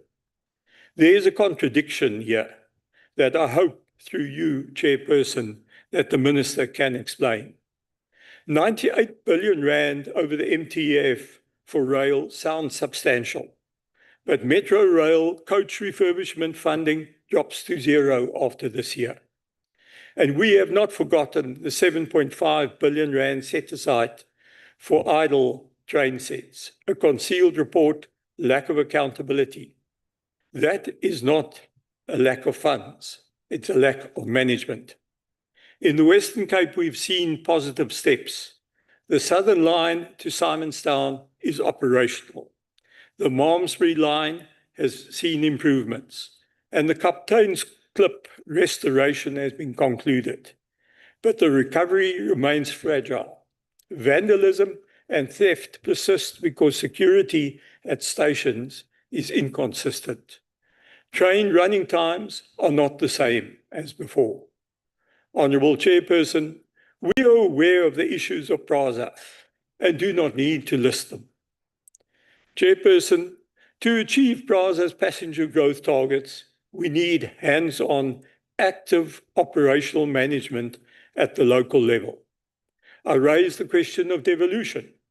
The Western Cape has proven it can run a province with great audit outcomes, better service delivery, and BRT system efficiency.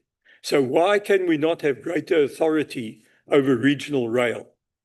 The 30-year master plan and the reforms needed provide the mechanism to empower competent subnational governments. The people of Khayelitsha and Kraaifontein do not need a beautiful plan. They need a train that arrives on time and a station where they feel safe. Honourable Chairperson, we need to acknowledge the policy shift toward private train operating freight rail companies. 11 private operators on 41 routes, including 2 on the Cape Corridor for manganese to Saldanha. This is reform. But a government progress report tells us that 60% of freight logistics reforms are delayed. Every week of delay means more trucks on our roads, more carbon emissions, more potholes, more accidents. The Western Cape's agricultural sector, our wine, our citrus, our table grapes, cannot compete globally if our logistics system functions at half speed. These delays impact negatively on our citizens. Honourable Chairperson, in July 2025, the Western Cape launched the Oberberg Freight Rail Business Case Pilot in Bredasdorp to revitalise a key agricultural corridor. Currently, 99.8% of freight on this corridor moves by truck and only 0.2% by rail. The project aims to shift at least 10% of freight from road to rail, removing 40,000 truck trips from the N2 annually and cutting logistics costs by up to 30%. This is exactly the kind of proactive corridor-based management the National Department should be proactively supporting, yet we are cutting grants for success while idle trains rust elsewhere. Honourable Chairperson, let me be clear. The Western Cape does not ask for special favours. We ask for fair management. We ask that successful public transport systems be supported. We ask that the Port of Cape Town be held to the same performance standards as any competitive global port. We ask that the rail reform move with urgency from PowerPoint presentations to platforms, signalling and safety. The people of my province, the commuter in Mitchell's Plain, the farm worker in Grabouw, the exporter in Paarl, they do not care about political posturing. They care about getting to work, getting goods to market, and getting home safely. This vote has resources, but management, action, and accountability is needed, along with a political will to reward performance and penalise failure. The Western Cape stands ready to partner to perform and to prove that transport can work. But we cannot do it alone, and we cannot do it with one hand tied behind the back. I thank you. Thank you, Honourable Van Wyk. The next speaker on the podium is Honourable Nzimande from Egoli.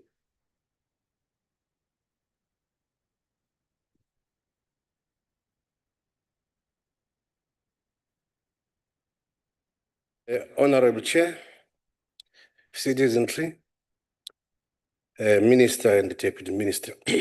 Angisukumeli ukuthini, ngisukumela nje ukuzohlaba inhlalo ukuthi awu ijeni uyazi awubulala ezokuthutha.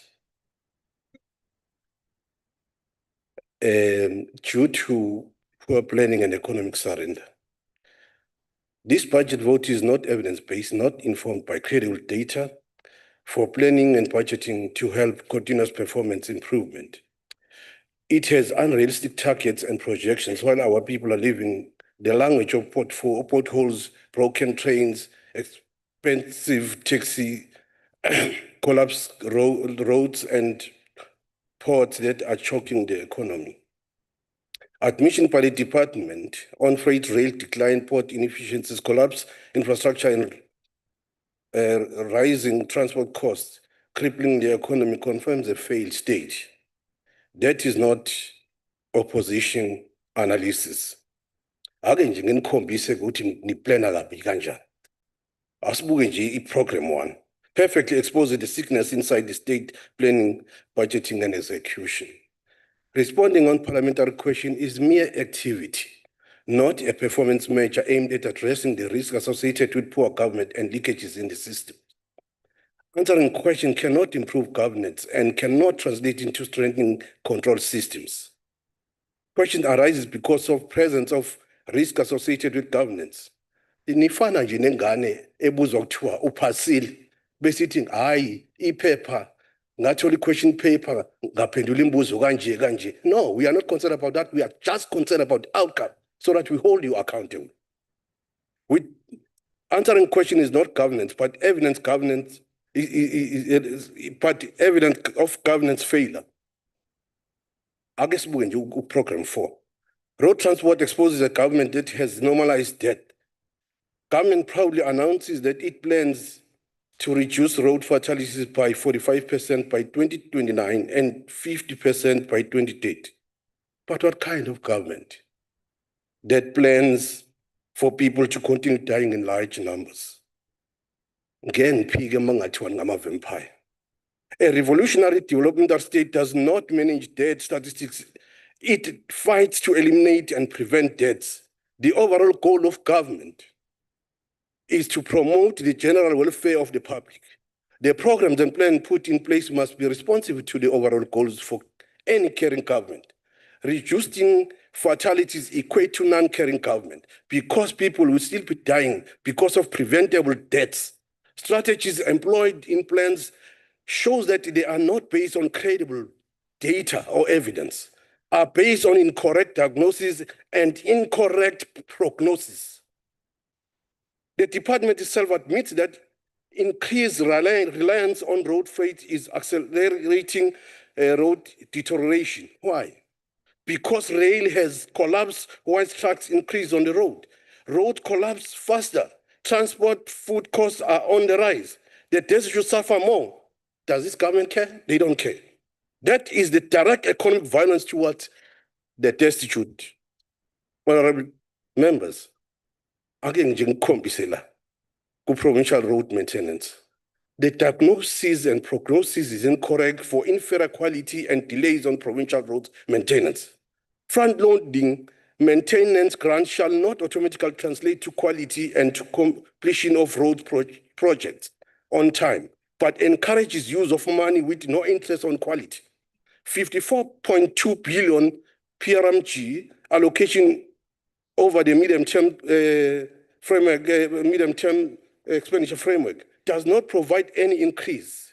Since if you look at the actual amount that was there in 2025-2026, it remains stagnant, whereas the problems are escalating. Municipal roads are in poor condition and communities across Limpopo, Eastern Cape, Mpumalanga, and KwaZulu-Natal still travel on unsafe roads.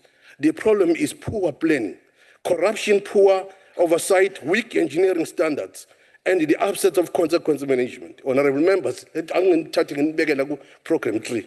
The rail transport is central to economic recovery, yet government continues to presenting unrealistic ambitions without matching operational reality.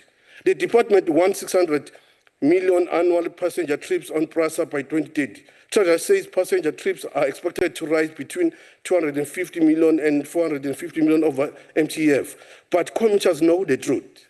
Stations stay unsafe, corridors are still vandalized, and trains are still unreliable.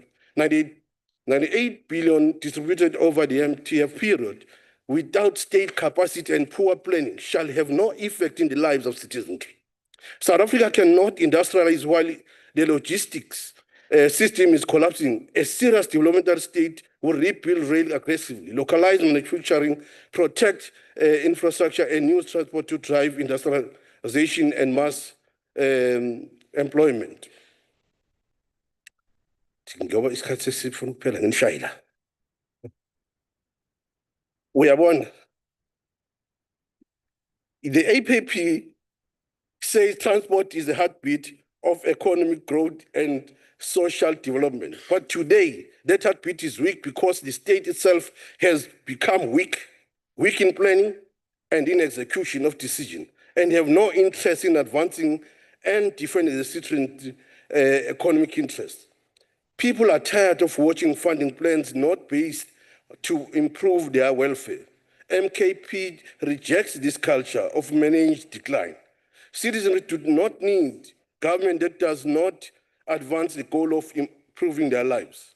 We need transport system that serves workers, rural communities, township economies, and industrial development. Not one that merely manages collapse through annual targets in Program 7.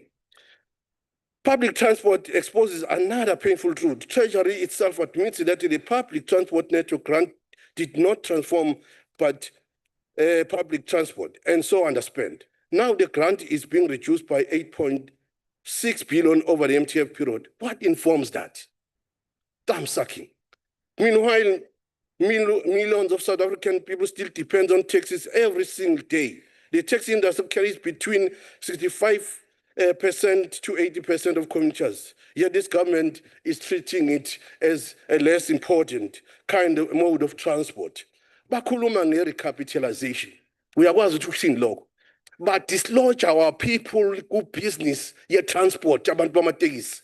Iyadura itekisi ukuyithenga. Imali ababacompensate ngayo iwubala, and ama-bank adura kakhulu in terms of lending rates. Babhizi ngoba into abafuna ukuyenza yile nto abayenzile bahamba nalo Robert mayena yile eSwitzerland umengameli wakhona.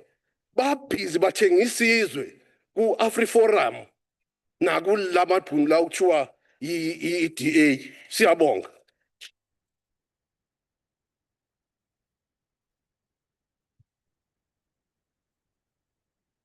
Thank you, Honorable Perpetua, for your input. The next speaker on the podium is Honorable Mabebu. The Deputy Minister and the Minister, please, let's give Honorable Mabebu a hearing. Thank you, House Chairperson, and allow me to stand on the protocol which has already been established. The transport sector remains one of the most important drivers of the South African economy, as it connects people to jobs, social services, markets, and economic opportunities through rail, road, aviation, maritime, and public transport system. This is particularly important in a country such as South Africa, with a vast geography and an economy that depends heavily on the movement of goods between inland provinces and coastal ports. Efficient transport infrastructure remains central into economic growth, industrialization, tourism, trade, competitiveness, and regional integration. The transport and logistics sector continues to contribute significantly to the South African economy and remains a major source of direct and indirect employment. The Department of Transport budget over the medium-term expenditure framework is projected at approximately 313.5 billion, demonstrating the strategic importance of the sector in supporting economic recovery and infrastructure development. This budget vote takes place at a critical time for the country. The department's annual performance plan correctly identifies several challenges facing the transport sector, including the deteriorating rail infrastructure, port inefficiencies, escalating logistic costs, road deteriorations, and governance weakness within the state-owned entities. However, there are also encouraging signs of progress.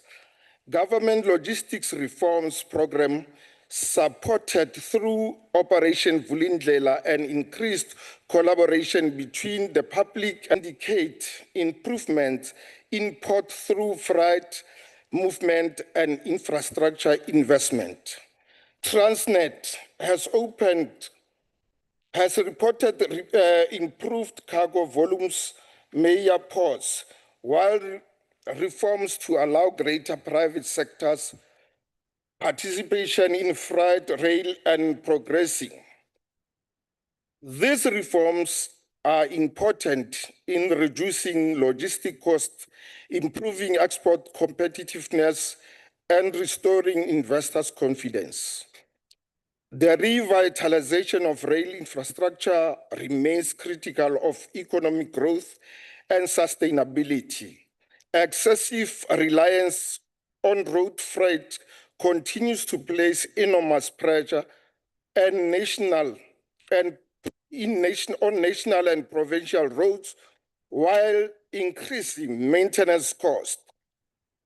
Passenger rail recovery is equally important for working class and poor communities who rely on affordable public transport. Significantly, allocations have been made towards PRASA, including funding for rolling stock renewal and signaling upgrades.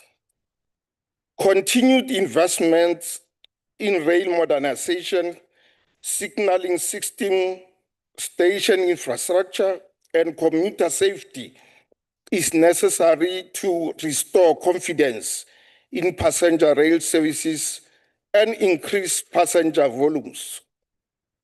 Road infrastructure and road safety remains concerns across the country. South Africa continues to experience unacceptably high levels of road fatalities, with more than 12,000 deaths annually. Greater investment is required in law enforcement, driver education, pedestrian safety, road maintenance, and public awareness campaigns. The additional allocations towards the provincial roads maintenance grant for infrastructure damaged by natural disaster are welcome, particularly for the affected provinces such as Eastern Cape, Limpopo, and Northwest.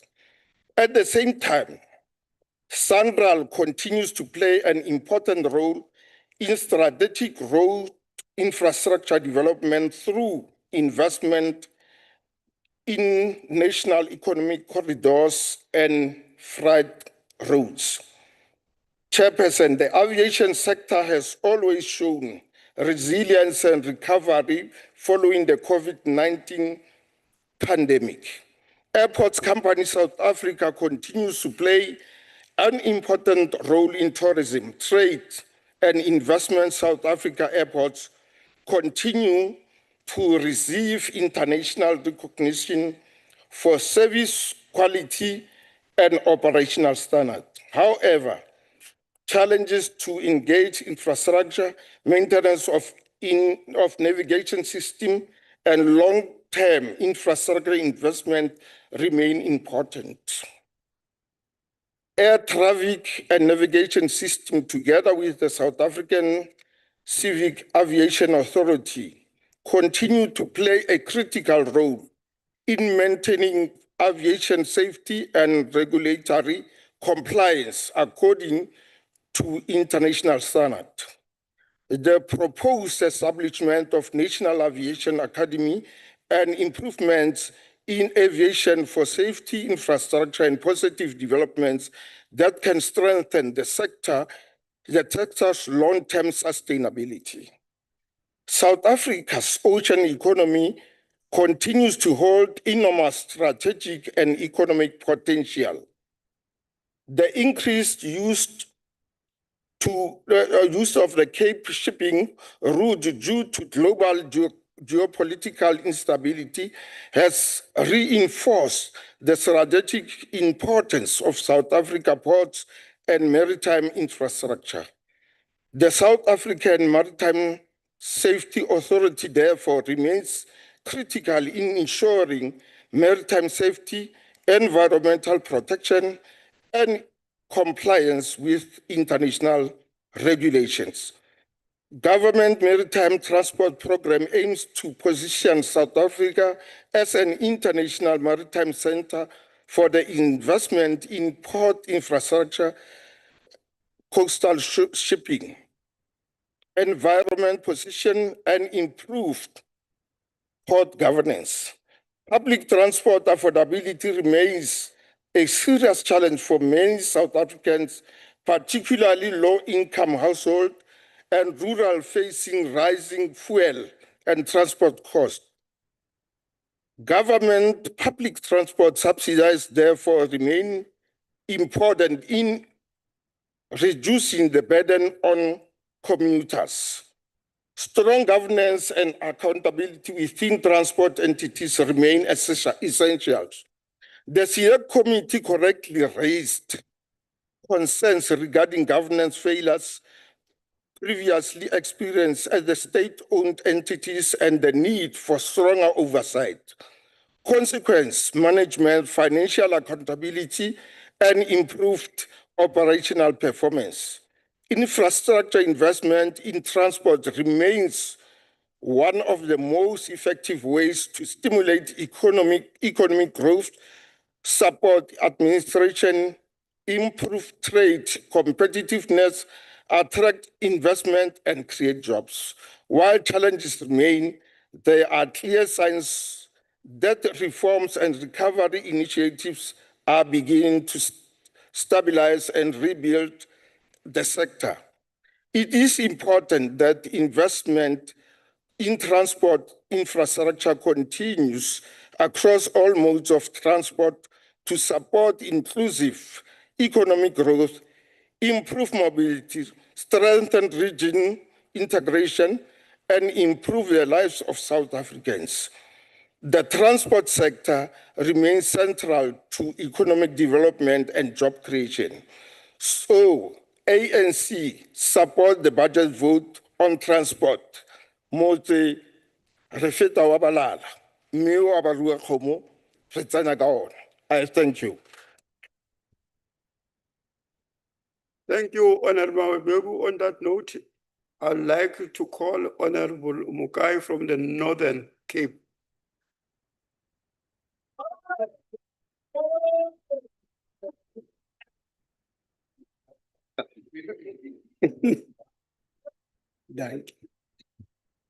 Thank you very much, Honorable House Chairperson, Honorable Minister and Deputy Minister, Honorable members, our new parliamentary leader, Honorable Michalakis, welcome to the NCOP. Fellow South Africans, good day. As we debate this budget vote, let us note the transport portfolio is crucial to our country. It carries the important state function as an enabler of economic development for South Africa. It is at the center of the infrastructure and logistics ecosystem, contributing over 8% to our GDP. The transport sector is at the backbone of our economy, directly employing well over 1 million people and facilitates vital domestic and international trade across road, rail, aviation, and maritime networks. This underpins the need to strengthen internal controls and efficient management of the Department of Transport and its entities. Stable political and administrative leadership is non-negotiable, not only in the department itself, but across the boards of this department. We should prioritize this as a matter of urgency, Honorable Minister. Leadership squabbles in these entities derail efforts for sound management and attention on the successful implementation of key programs and projects of this portfolio that are so important for the socio-economic well-being of South Africans. Honorable Chairperson and members, many South Africans and motorists are frustrated with the condition of our country's road infrastructure.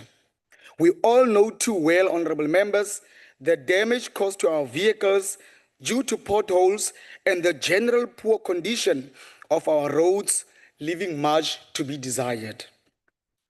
A damning Human Rights Commission report released in March this year and many others lay bare serious challenges regarding the poor conditions of our road network, especially in the rural parts of our country, violating the rights of residents.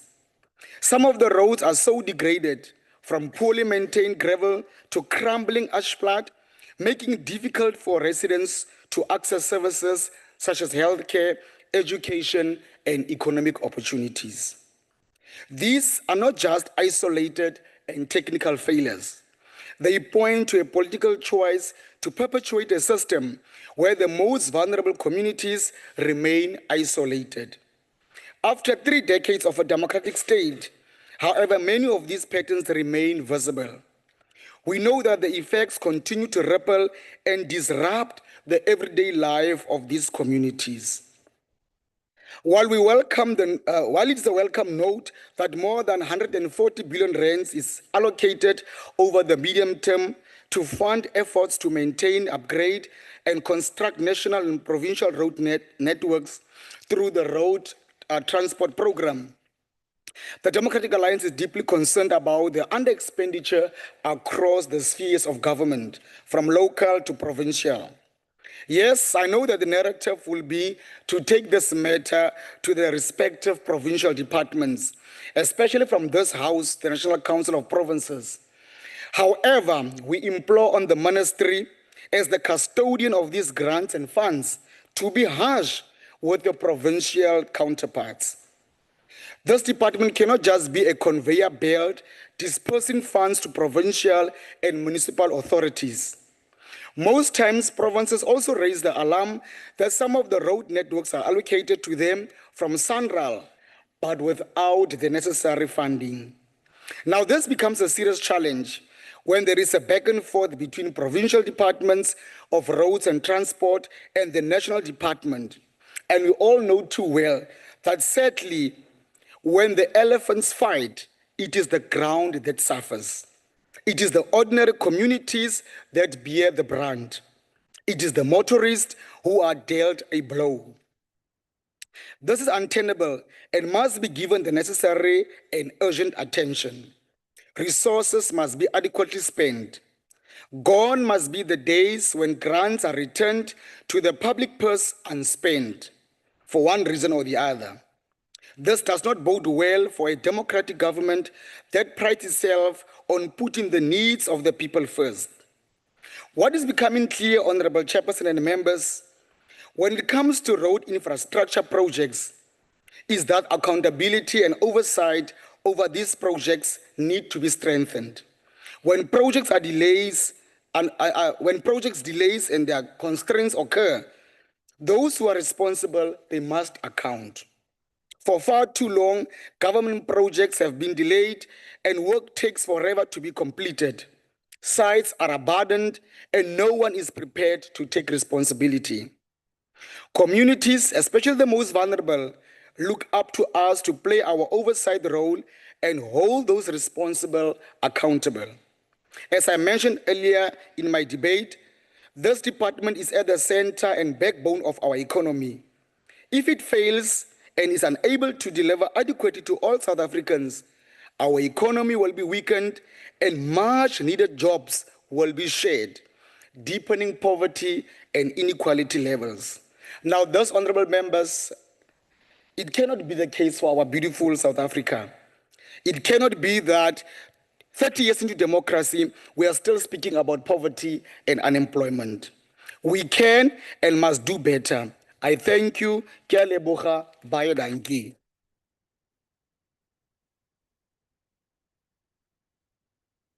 Thank you, Honorable Mukai, for your input from the side of the Northern Cape, the province of the Grabie Falls. Honorable members, I'd also like to welcome the leader of the DA, Honorable Malakis, because he's one of the most loyal supporters of the NCOP. Sir, you are welcome. I think that you deserve the bells. All right. The next speaker on the podium is going to, on the podium is going to be the Deputy Minister of Transport, Honorable Hlengwa. Over to you, sir.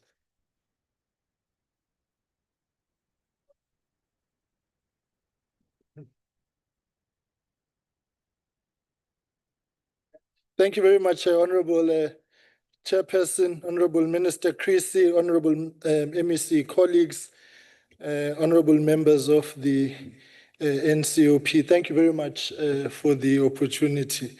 I just want to respond to one or two things to indicate that, yes, we do share the concerns around e-hailing, and we have set up a war room within the department to speedily resolve the issues and the challenges which are around the new regulations, so that there's a speedy implementation of those, in the public transport branch is hard at work responding with those issues and actually interacting and engaging with the app service providers to ensure due compliance.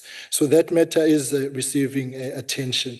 Secondly is, I don't think, Honorable Van Wyk, the people of the Western Cape share in your pessimism around the improvements that we are doing and seeing, particularly within PRASA. I remember a time when I chaired SCOPA, when we were trying to resolve the central line, that we had to yank the city of Cape Town to participate in that. So when it's broken, you don't want it. When we have fixed it, you want it. You can't have your cake and eat it. There is substantial investment being made into PRASA. The passenger numbers are up. We are resolving the challenges around the lines throughout the country. There is an investment being done into signaling to ensure that the stock that we are producing and Gibela can actually run the lines. We have walked and traversed a long and difficult road in turning things around at PRASA when we had to deal with vandalism. Security has now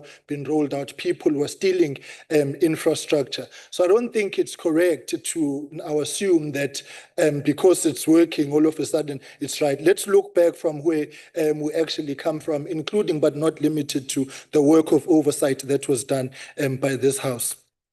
Honorable Nzimande, you know, I like you very much, but today you have shocked me. Under Ubaba, over 13,000 people were dying on our roads. We have now made it a departmental priority to reduce road fatalities. We are at 11,400. Under Ubaba, just 3 weeks ago, you had a meeting with AfriForum. You are meeting with them, not us. Honorable Deputy Minister, I think that Mjovile or Mpepeto, on what are you rising, Honorable Mpepeto? Narrow mind, discuss people. Narrow mind, discuss people. Does not.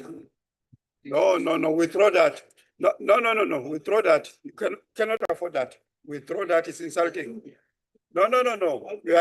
That's insulting. No. Well, I mean, Honorable Deputy Minister, will you please take a seat? Oh, Honorable Nzimande, will you please withdraw that? Will you please withdraw what you said about the Deputy Minister? Will you please withdraw what you said about the Deputy Minister? That is a narrow mind, please.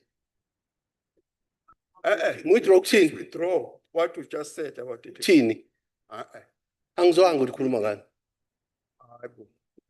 did you say now? On what were you rising? On what were you rising? Okay,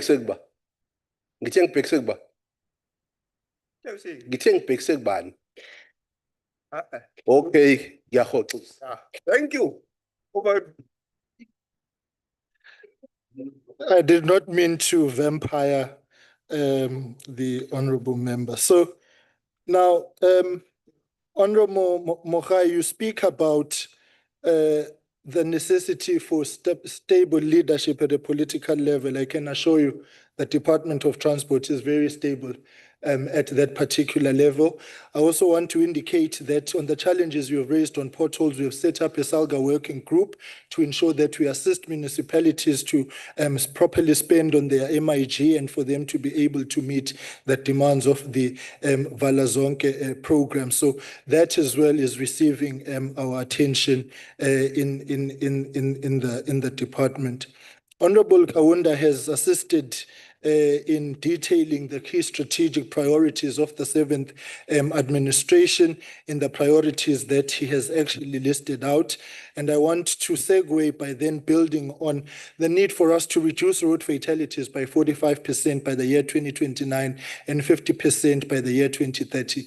This is consistent with the United Nations Decade of Action. These priorities are also aligned to the GNU's Medium-Term Development Plan 2024-2029. Priorities 1 and 3 are important to the realization of priority 6 as they focus on road to rail for freight and passengers, therefore decreasing our road traffic and associated risks. This is more pertinent when considering the loss of 11,485 lives to road crashes just last year alone, making road safety a national crisis requiring a whole of government and whole of society approach and response. According to the RTMC's estimates, road crashes are costing the South African economy 266 billion rands per year. The preventable crashes and deaths on our roads are a terrible stain on our democracy. The United Nations Decade of Action for Road Safety binds us to reduce road fatalities and deaths by 50% by the year 2030, using 2020 as a baseline.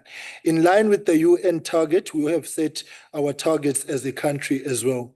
And to strengthen and accelerate progress towards these goals, the National Road Safety Strategy 2016-2030 was reviewed in 2025. The revised strategy adopts a comprehensive, data-driven and outcomes-based approach focused on safer roads, safer vehicles and road users, and stronger institutions.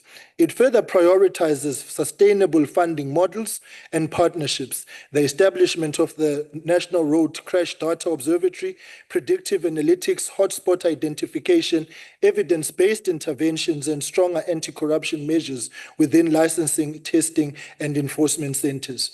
Honorable members, in 2025, South Africa recorded a 6.2 reduction in fatalities and a 6.4 reduction in fatal crashes compared to 2024. This is a result of improved collaboration and enhanced enforcement visibility, and also contributed to a 5% reduction in the festive season crashes and fatalities.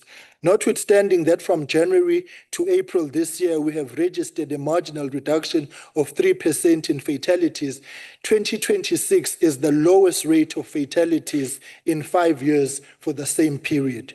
Mpumalanga has registered a decline of 10%. We want to thank the MEC colleagues from across the country for ensuring that the entire security cluster, civil society and NGOs and community-based organizations, including our road safety ambassadors and private sector and religious and faith-based organizations, are backing our efforts, ensuring that saving lives on our roads is indeed a priority we share with all elements in society. In this regard, the Thursday meetings, weekly meetings, will continue with the MEC colleagues and officials to make sure that we continue to save lives. Honorable members, however, pedestrian fatalities remain a major concern, accounting for approximately 45% of annual road deaths. In response, we are implementing a year-long pedestrian management plan focused on targeted data-driven interventions. With the attention of this House, the top 10 districts insofar as pedestrian deaths are concerned, it's Cape Town, eThekwini, Johannesburg, Ekurhuleni, Tshwane, Bujanala, OR Tambo, Nkangala, uMgungundlovu, and Esihlanzeni. We have already met with the provincial authorities and the municipalities to devise strategies, and the last leg of our interactions will be with Mpumalanga and Limpopo. Law enforcement strengthening is being driven through the shift to intelligence-led data priorities, supported by enhanced visibility, technology, and accountability. The Minister has already spoken to Scholar Transport, and we want to reiterate that this remains an apex priority for the department. We have instructed traffic law enforcement agencies, including the RTMC National Traffic Police, to intensify their law enforcement operations with a specific focus on Scholar Transport throughout the country. Furthermore, we want to emphasize that cooperative governance in all efforts is of critical importance, and implore in this House to hold provinces accountable to the roadmap we have placed on the table to ensure that there is safety. The Cross-Border Road Transport Agency has been instructed to focus its attention on cross-border bus operators who continue to undermine traffic and immigration laws. We are engaging with SAPS, SARS, and the BMA to strengthen our interventions in this area of traffic law enforcement. During the 2026-27 financial year, the agency will also advance the implementation of the operator compliance accreditation system by accrediting 40 qualifying operators. OCAS is a modern risk-based compliance framework designed to strengthen market access regulation within the cross-border road transport sector. As part of improved efficiencies in the traffic law ecosystem and to, amongst others, ensure optimal use of limited resources, we are working towards the rationalization of our efforts. In this regard, we will in this term merge the RTMC, the RTA, and the DLCA into a single entity. On the Road Accident Fund, in addition to the interventions I've stated above, we are strengthening our partnership with the RAF to ensure that road safety is not only about prevention, but also about care, compensation, and restoring dignity to victims of road crashes. Through the RAF on the Road program, we are taking services directly to communities, particularly in rural and underserved areas, to improve access of claims, support, and public awareness. In this regard, the fund has recorded a significant improvement in the claims performance, with monthly payments averaging 4.6 billion rands since September 2025. This marks an improvement from the 2.1 billion rand average before that. The cumulative settlements during the past financial year are 43.2 billion rands. Honorable Chairperson of the Select Committee, as you are raising issues around the settlements of claims, we are also challenging the ruling on the illegal foreign nationals through the RAF itself. We can also report to the Council that the Board has resolved to withdraw the reckless and irresponsible litigation relating to the accounting standard. The fund has now rightfully reverted to the correct accounting standard, being GRAP 19. This closes the chapter of impunity and refocuses the RAF on the realities that lie ahead. The strengthening of the Road Accident Fund along prevention and enforcement is central to our vision of a road safety system that not only reduces crashes, but also cares for those who have been affected when tragedies occurred. We are committed to ensuring that no victim is left behind and waiting indefinitely for justice and compensation, and that the RAF becomes a pillar of support, efficiency, and accountability in the road safety ecosystem. As the Minister has already indicated, next month we will be hosting a joint MINMEC on the PRMG to consider mechanisms for provinces to front-load the PRMG. We must report to the Council that 17.9 billion rands has been allocated to PRMG for the 26-27 financial year. In 25-26, the PRMG created 201,558 work opportunities, with 52,900 being full-time equivalent, and work opportunities for women being 127,988, and for the youth being 59,000. People with disabilities accounted for 1,806 work opportunities. The RTMC has significantly enhanced service delivery through digital transformation on the NATIS system, successfully processing some over 6.9 million cumulative vehicle license renewals and boosting registration accessibility. We are working on the learner's licensing testing, the driver's license testing, and the integrated system. On the challenges that we have had on the driver license printing machine, the card machine production is in operation and there is no backlog. For the period of 1 April to 11 May, a total of 263,195 driving licenses have been produced. The Minister has covered significantly the areas around public transport and want to reiterate our full support for the rationalization and winding down of grants to ensure that there is a maximum and optimal use of public resources. It is not about punishing anybody. It is about ensuring that the resources actually work. It is a roadmap towards sustainability. It is a responsible use of public funds. And I don't think the city of Cape Town, once again, shares in the pessimism of the Honorable Van Wyk. We have to remain optimistic, we have to remain responsible, and we have to remain focused that we stretch the rand as far as possible to the service of our people.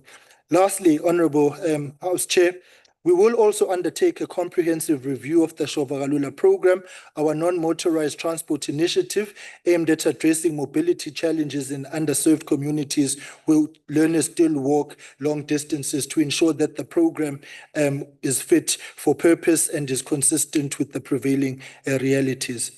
South Africa remains a strategic maritime nation and an active participant in the IMO and its council, and South Africa remains integral in shaping international shipping regulations in their material respects.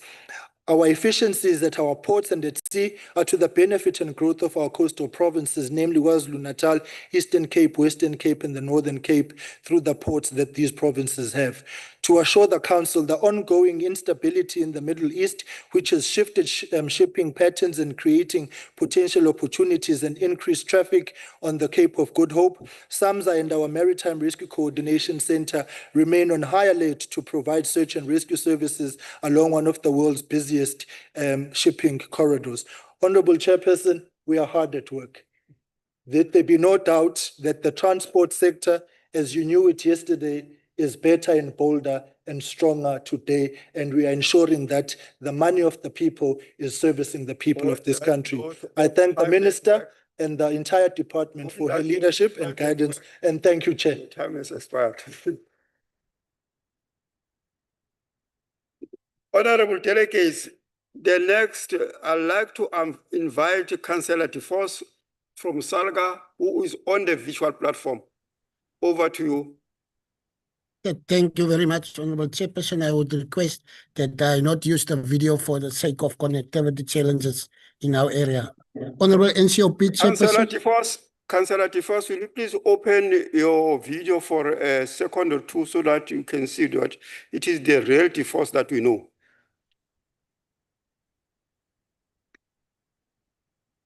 Honorable Councillor DeForce, will you open your video for a second or two? The delegates are not sure. It is open. I'm not sure whether you. This one we know. Thank you, Chairperson. Just for the sake of the stability of the network. Thank you, Chairperson, Honorable NCOP, Deputy Chair of the NCOP, Minister and Deputy Minister, MECs present, House Chairpersons, and Honorable Members. On behalf of SAGA, we'd like to appreciate the opportunity to respond to the 2026 Transport Budget Vote as delivered by the Honorable Minister of Transport.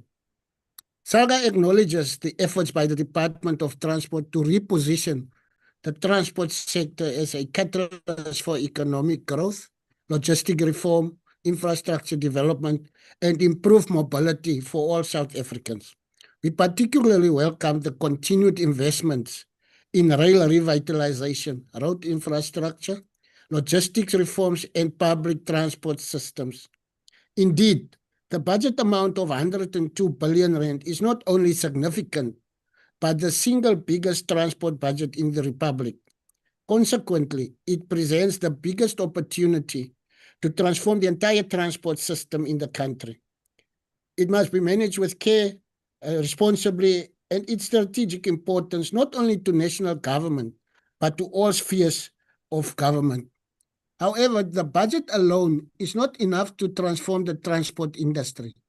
Funding must be aligned with effective solutions for meaningful transformation. Effective solutions can only be developed and implemented by a capable state. On public transport grant reforms and municipal concerns, SAGA notes the announcement by the Minister that the department, together with provinces and municipalities, will review the road-based transport, public transport grants, including the Public Transport Network Grant and Public Transport Operations Grant, to enhance efficiency and reduce waste. While SALGA supports the review of these grants, municipalities are concerned about the limited time allocated to engage meaningfully on these reforms. The timelines provided for the municipalities to assess the implications, conduct due diligence, and engage affected operators are inadequate. The challenges facing these grants are not only financial, but are complex and complicated by many factors, including capacity, public transport regulation, to name a few. As suggested above, funding must follow good solutions. SALGA therefore calls for extended consultation periods for municipalities, structured engagement platforms for operators and organized local government, adequate technical and financial support for municipalities during the grant reform process. Meaningful consultation is critical to avoid disruptions to public transport services and to maintain stability within the sector. On ARTO implementation and municipal financial sustainability, SALGA remains concerned that several issues previously raised regarding the administrative adjudication of road traffic offences, ARTO, framework remain unresolved.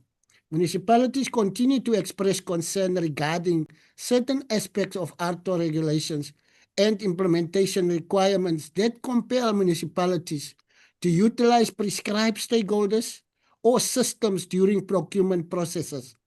SALGA is of the view that such requirements may potentially conflict with the Municipal Finance Management Act, Municipal Supply Chain Management legislation, and constitutional principles governing local government procurement autonomy.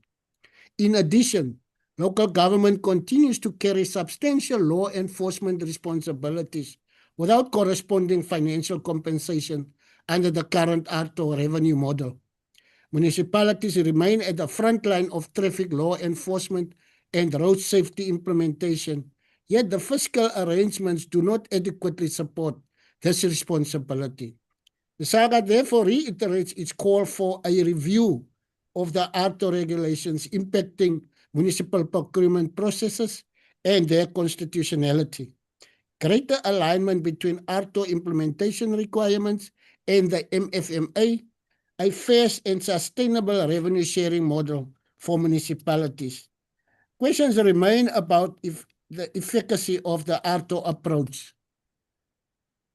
On municipal roads funding crisis, SALGA remains deeply concerned about the deteriorating state of municipal road infrastructure across the country.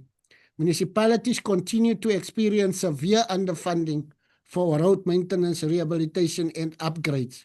The 32 billion rand to be allocated to SANRAL is a few times more than the total dedicated road funding for municipalities, despite municipalities owning most of the length of the road network. SALGA proposes that dedicated road funding in the urban areas be funded according to use rather than ownership. The users do not distinguish between national or provincial or municipal roads. As with many areas of service delivery, we have a world-class national road system, but an almost unfit-for-purpose municipal road network. SALGA therefore calls for a review of the entire road funding approach, including the following: Provincial Road Maintenance Grant, the Rural Road Management Asset Systems, the road portion of the Municipal Infrastructure Grant, and the portion allocated to SANRAL.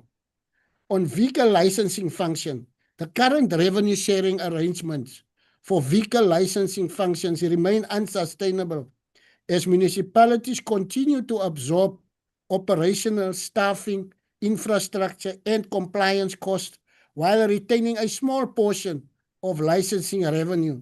This places additional strain on already constrained municipal finances. SALGA calls for an urgent review of the vehicle licensing funding model to ensure that municipalities are adequately compensated for the delivery of this critical service. The devolution of urban rail. As agreed in MINMEC, SALGA is ready to engage with the department regarding the rail bill and how local municipal government views can be incorporated into the bill. SALGA is also ready to engage with the draft National Rail master plan as agreed with the department. Concerns remain about the separation of the public transport planning between rail and other road-based transport modes. Commuter rail is intended to be the backbone of urban public transport and should be planned together with other public transport modes. The department must consider moving commuter rail to be under public transport. The recent reallocation of budget from the public transport network grant to PRASA points to this strong relationship. In conclusion, Chairperson, in other jurisdictions, access to mobility is appropriately considered as a basic social right, partly because even other basic rights cannot be enjoyed without adequate access to mobility. As a result, the transport system cannot afford to fail. As SALGA submitted to the Department of Transport, the land transport system needs a fundamental rethink, not just minor changes which have not yet yielded the significant impact necessary. Local government plays a significant role in the transport system. Perhaps a bold move, such as engagement with the department, even before budget is tabled before this House, is necessary going forward. This will ensure more meaningful opportunity to influence the budget of the department. But SALGA appreciates both the political and administrative relationship and leadership because of its commitment to work with local government on transport matters. SALGA intends to utilize the task team formed by the Minister and the President of SALGA to continue to support the department and influence thinking within the transport sector. We want to thank the Honourable Minister, Deputy Minister, and the department for their continued engagement with local government, and we look forward to constructive collaboration in addressing the challenges facing the transport sector. Thank you very much, Chairperson. Thank you very much, Councillor Vos. Good afternoon, honourable members and delegates. The next speaker participating in the debate is the Honourable Breert from the Freedom Front Plus, with 5 minutes allocated.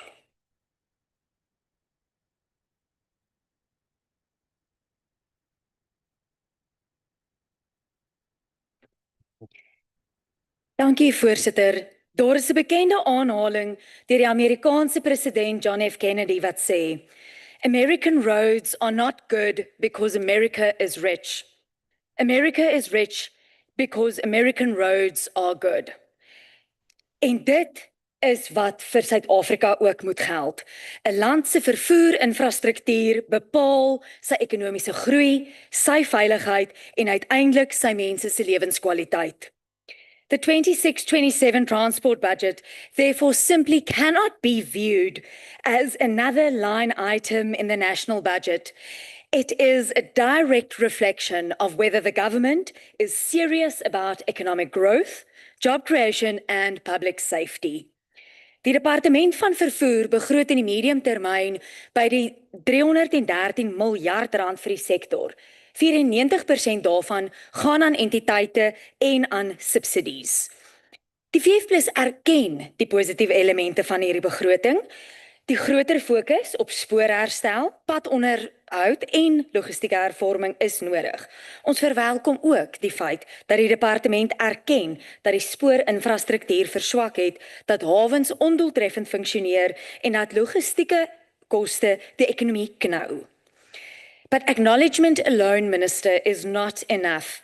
South Africans are tired of plans without implementation, targets without accountability, and budgets without measurable outcomes. In the Free State, transport failures are not theoretical debates. They are lived realities. Farmers, truck drivers, small businesses, ordinary commuters experience the consequences every single day. Wanneer spoorlyne nie funksioneer nie, skuif vragvervoer noodwendig na ons paaie. En dit plaas natuurlik in die Vrystaat enorme druk op goed soos die N1 en die N3 korridors by Harry Smith, maar ook paaie rondom Kroonstad, Bethlehem, Welkom, daar waar die meeste van die landbou, die mynbou en enige ander ekonomiese hub in die Vrystaat gevestig is. Minister, it's good that we have decreased road fatalities and crashes. I believe in the festive season of last year, it decreased by 5%, and during the Easter weekend, it decreased by 18%. And that is good. Maar ons kan nie toelaat dat dit net 'n statistiek is nie. Dit is families wat geliefdes verloor het. Dis ekonomiese verliese en die regering sê self dat ons by die 205 miljard rand aan ekonomiese investering verloor as gevolg daarvan. Dit wys dat beter wetstoepassing, padveiligheidsveldtogte wel resultate kan lewer, maar dit verander nie die groter probleem nie. Suid-Afrika se vervoerstelsel bly onder geweldige druk met swak bestuur, korrupsie en onvoldoende instandhouding. The VF+ also remains deeply concerned with the sustainability of our entities such as PRASA, Transnet and the Road Accident Fund, specifically considering that the Road Accident Fund has an annual shortfall of 20 billion rand. Groter begrotings gaan nie alleen die probleem oplos nie. Suid-Afrika benodig beter bestuur, strenger aanspreeklikheid en groter betrokkenheid van die privaat sektor daar waar die staat nie die kapasiteit het nie. Ideologie mag nooit belangriker as dienslewering wees nie. The VF+ also believes that rural provinces such as the Free State cannot continue to be treated like afterthoughts in infrastructure planning. Reliable transport networks are essential for agriculture, mining, tourism and economic development. Voorsitter, ons benodig meer as net mooi dokumente. Ons benodig paaie wat veilig is, treine wat werk, hawens wat funksioneer en belastinggeld wat deur die regering verantwoordbaar aangewend word. We will support reforms that produce real outcomes, but we will continue to oppose wasteful expenditure, governance failures, and empty promises. Because ultimately, transport is not only about moving goods and people, it is about moving South Africa forward. Ek dankie. Thank you very much, Honourable Britt. The next speaker at the podium will be the Honourable Makasine, Economic Freedom Fighters, and 14 minutes allocated.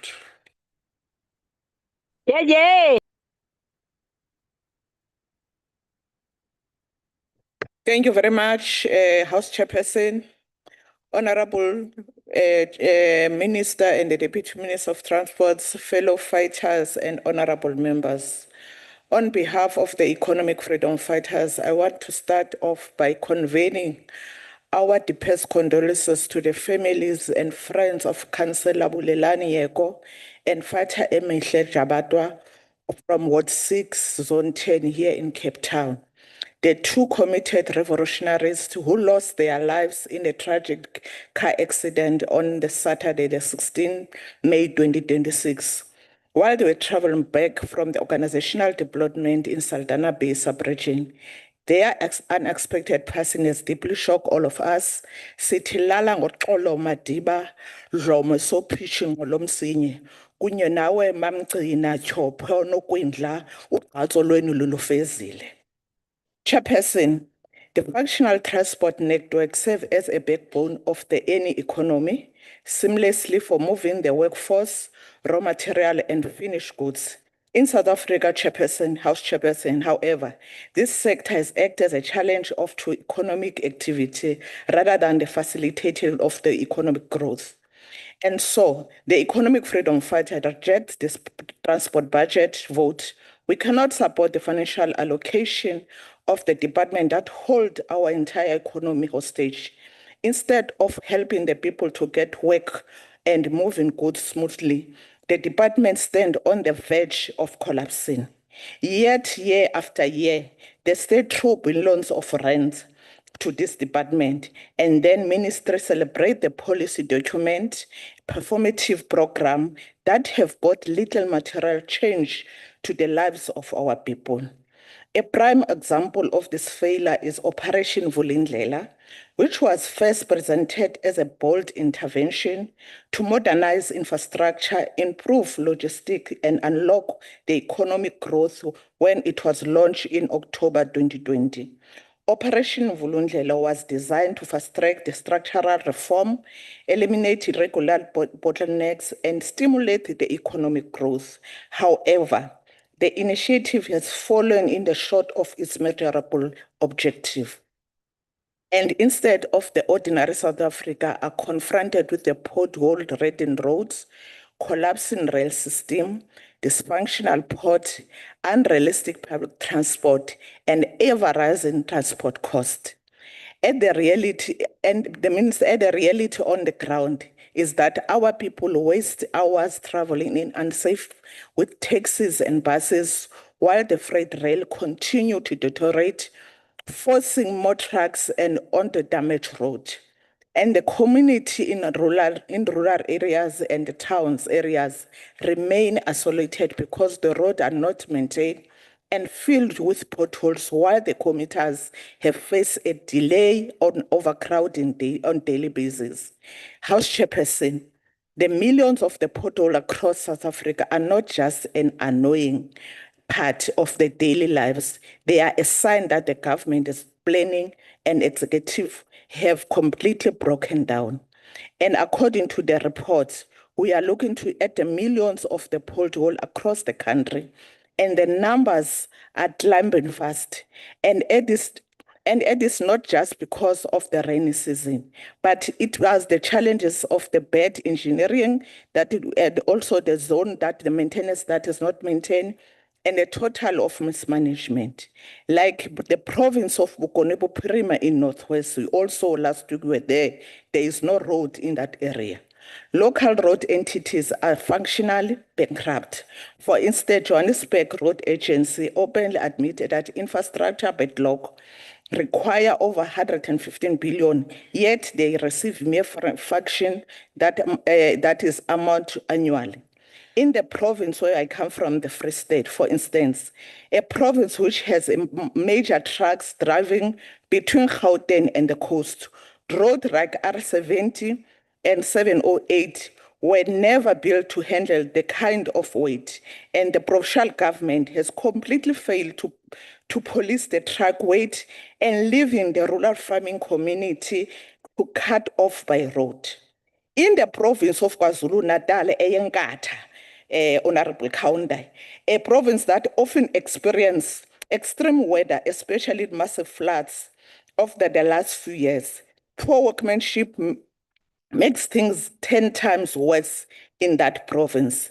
The same can be said about the Eastern Cape province, where the provincial road in the former Traskay of Katad Honorable Nkonyana through you, Chairperson, as well is a problem in the municipality of Buffalo City Metropolitan Metro. Provinces across South Africa are in a state of collapse. Since the local infrastructure crumbling, the benefit of the national reform never actually reached ordinary citizens, local business. There is just not enough engineers working in the local municipality to check if a job is being done by the right or whatever that before they even pay them.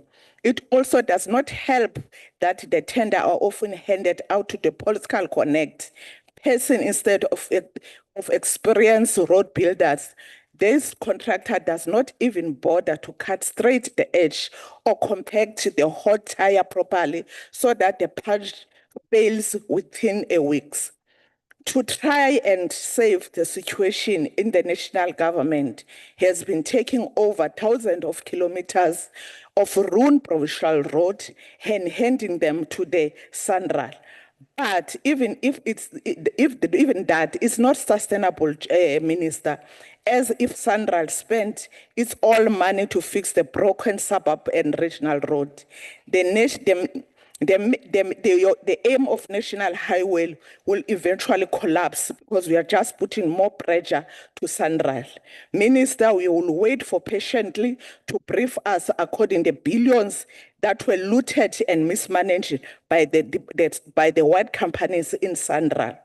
And also, Minister, we must come clean and disclose the exact amount of the public funds squandered on this superficial intervention. Honorable House Chair, This continue to collapse by freight rail and port system is crippling the economic activities and destroying jobs. Money export are delayed, agricultural product cannot move effectively, and manufacturing industries continue to lose competitive because the logistic failure. Workers ultimately pay the price through the retrenchment and rising cost of transport. The example of the transformation that Honorable Kaunda was talking about, there is no transformation in this department. I want to give an example. In Free State, there's a company called Interstate Bus Line. It received a tender in 1998. They were running the contract forever.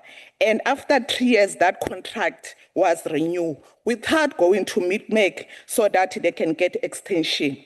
After the expiring of that contract, they got month to month the contract, and that again was not approved by yourself, mid-make. There is no resolution. That made them they get another 2 years of contract in regular last month. So the negotiation, that company, maybe the government of Free State, they just get the tenders without following the proper procedure. We just hope the minister, the deputy minister, will check the issue of interstate in Free State. At the same time, the public transport remains deeply unequal. The working class continue to be subsidized, the government failure with their own suffering. Millions wake up at 3 a.m. to travel the distance because apartheid special planning remain intact and the government has failed to build integrated and affordable, safe public transport system. And because of the formal public transport is unreliable, the taxi industry has also filled the gap. The taxis keep on of this country moving by this department has completely failed and not formalized and not even safe for the commuters that are traveling.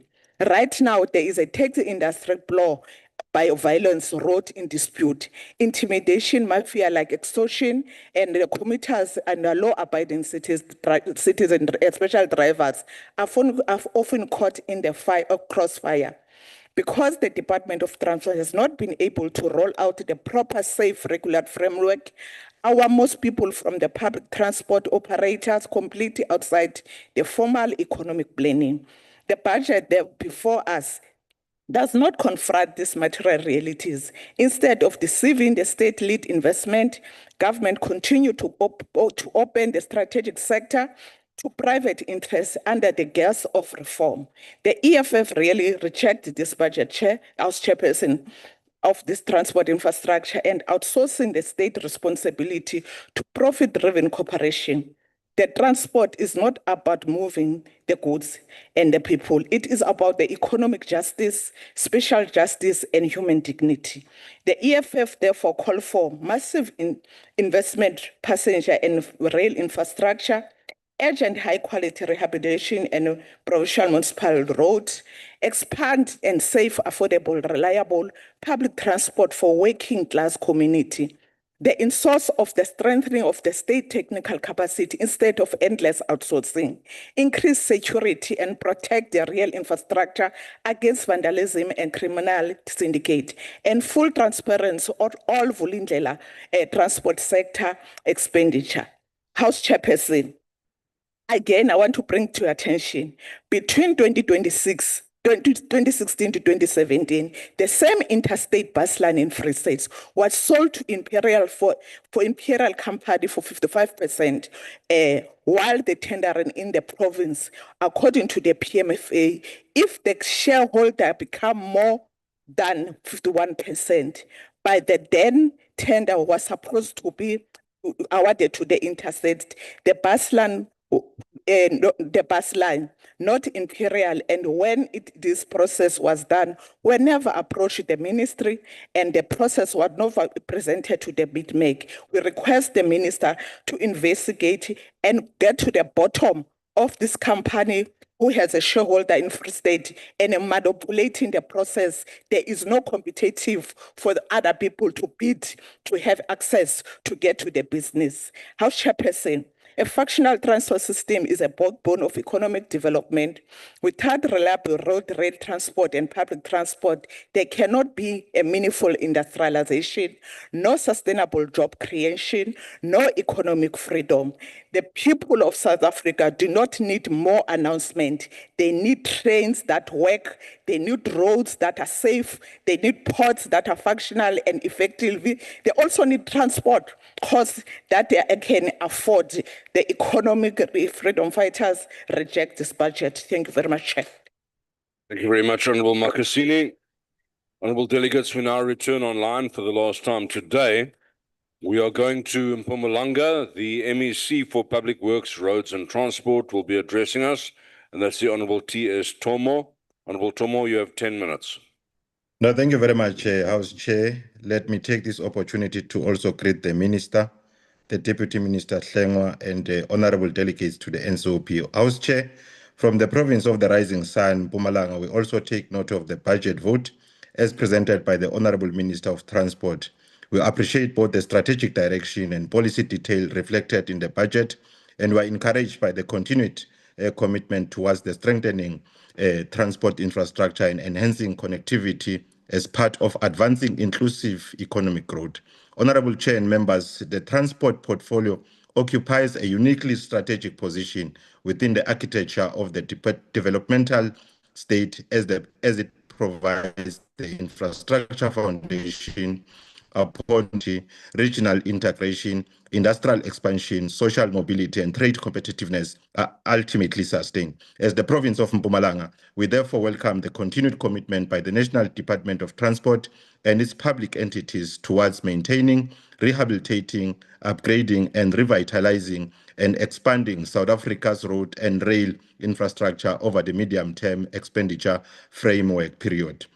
Honourable Chair, for provinces such as Mpumalanga, transport infrastructure is inseparable from economic growth and industrial expansion. Our province occupies a strategic geographical position within the economy of Southern Africa, serving as a critical gateway linking South Africa to neighboring states such as Mozambique and Eswatini, while simultaneously connecting inland production zones to the ports of Maputo and Richards Bay. It is precisely because of this strategic positioning that we regard transport infrastructure not merely as an administrative function, but as a critical instrument of economic development, central to trade facilitation and export competitiveness. In this regard, we recognize the continued strategic importance of the funding in architecture advance by the National Department of Transport, particularly through instruments such as the Provincial Roads Maintenance Grant, which is the PRMG, which remains indispensable in supporting provinces. Honourable House Chair and members, the current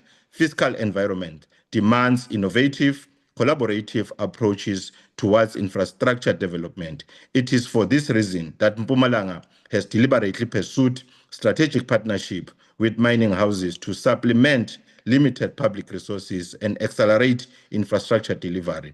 We are particularly encouraged by the partnership currently underway on Road P171 between Mashishin and Rosenegal, where mining houses have committed substantial contribution. This model of cooperation demonstrates that developmental progress is accelerated when the state and the private sector act in pursuit of shared economic and social objective. Honourable House Chair and members, the continued investment by the National Department of Transport through SANRAL in strategic corridors across Mpumalanga represents a decisive intervention in strengthening the productive capacity of the economy, in particular the multi-billion rand upgrade of the N2 corridor between Emelo and Mkhondo, which stand as a strategic economic investment of both provincial and national significance.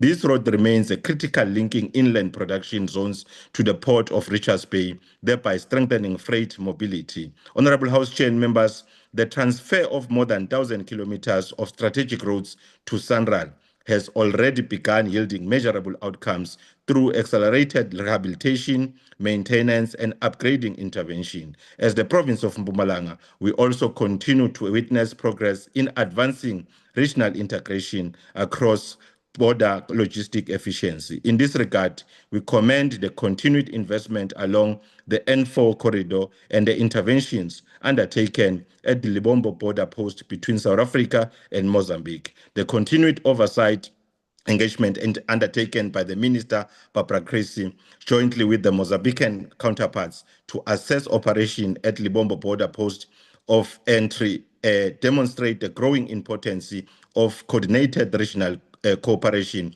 in strengthening logistics integration. Furthermore, the improvement of Kilometer 7 track facility in Libombo border will improve cross-border movement and enhancing the efficient transportation of perishable goods and strategic mineral resources to the ports. Honorable Chairperson and members, the growing impact of natural disasters continues to place enormous pressure on the transport infrastructure. It is therefore encouraging that the National Department of Transport has announced an additional allocation of 1.5 billion in the 2026-2027 financial year towards reconstruction and rehabilitation of infrastructure damaged by natural disasters. In this regard, we commend the repair works by Sanral, which is currently underway in the R40 corridor linking Bombela and Limpopo, including critical interventions aimed at addressing structural and slip failures affecting this critical road. Similarly, the repair works by the Provincial Department underway along the P33 route between Sebi's Review form part of our broader tourism routes preservation initiatives. This corridor remains strategically important in providing access to globally recognized destinations such as God's Window and Blade River Canyon and several heritage and ecotourism sites. Honorable House Chair and members, we note with appreciation the progress being made by the Department of Transport towards the conclusion of the review of the taxi recapitalization grant, which represents an important step in strengthening the long-term sustainability and modernization of the taxi industry. This work undertaken through structured engagement between the department, tax associations, and financial institutions reflects a collaborative and pragmatic approach aimed at de-risking the cost of new vehicles and improving access to affordable financing for taxi operators. In pursuit of equity, inclusion, and spatial justice, Mpumalanga continues to subsidize more than 4 million commuter trips across key municipalities through an allocation of approximately 890 million. This intervention reduces transport cost and alleviates household economic pressure. Honorable Chairperson and members, in thoughts of the developmental economist Thandeka Mkandawiri, we are reminded that development is not a passive outcome of market forces, but rather results of deliberate state capacity, coordinated investment, and purposefully institutional action. This insight, Honorable Chair, speaks directly to the transport mandate before us because infrastructure is the most tangible expression of the developmental state in motion. It is through roads, rail, ports, and logistic corridors that we can convert policy intentions into economic transformation, regional connectivity, and inclusive economic growth. Honorable Chairperson, the presented budget is fully supported by the province of Mpumalanga. I thank you. Thank you very much, MEC Tomo.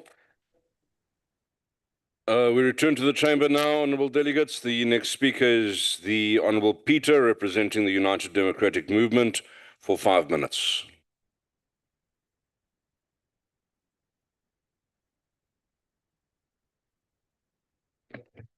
Thank you, Honorable Chair. Greetings to the Honorable Minister and the Deputy Minister and the House in general. Honorable Chair, the challenges surrounding the Department of Transport has exclusively been affecting majority of Black people, particularly those who reside in townships and rural areas. The South African economy has been declined for more than a decade. Prices for groceries and transport have been overwhelmingly high. This department is meant to ensure that our people get to their places and work with affordable transport prices, but it fails to do so. This is not acceptable, Chairperson. After more than a year without passenger rail services, PRASA has only managed to bring back one weekday train in the entire Nelson Mandela Bay region. That is far from enough for thousands of commuters who rely on public transport daily.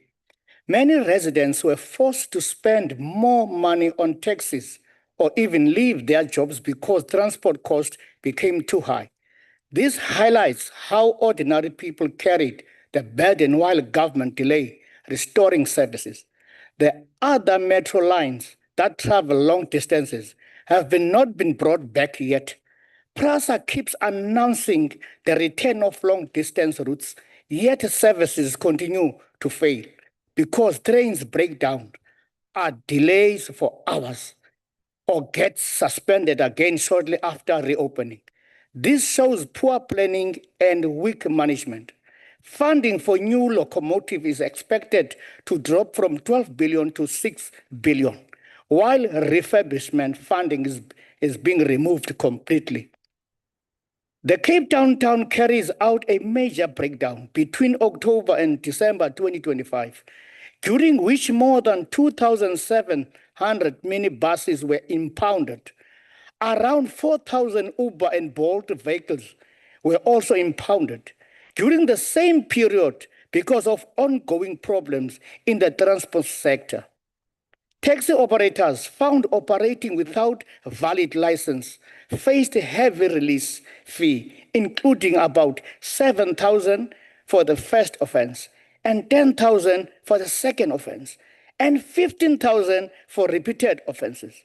While these penalties are meant to enforce the law and improve compliance, they have also increased tensions between transport operators and government authorities, with many commuters suffering because they rely on this service every day. Sekela Mphathiswa, phambi uba ndiyipasise le budget yakho nominister, amehlo eMpuma Koloni ajonge kuni. Sicenge ii-bridges khanisincediseni. Sicenge indlela sincediseni kunanamhla iliwa libheka umoya. Sitsho kuwe ke Mphathiswa ngoku kuba unelibala lam ngoba wena ukhulele ezilalini uyazazi ilali. Khanisihlangule ke Mphathiswa singamane sinyolanyolana kula maqonga. Hlangulani ilali zethu. I-Eastern Cape ayohlukanga e-KZN, zonke ziqhwalela ngendlela nange-bridges. Oominister abakhoyo kwelaa phondo, sondelelani nabo basihlangule bame ngasentla. Ngoko ke Mphathiswa, i-Eastern Cape ijonge kuwe, Nkosi. I-UDM iyayipasisa le budget. Thank you very much, Honourable Peter. Honourable delegates, the next speaker at the podium is the Honourable Billy, Democratic Alliance, with 6 minutes.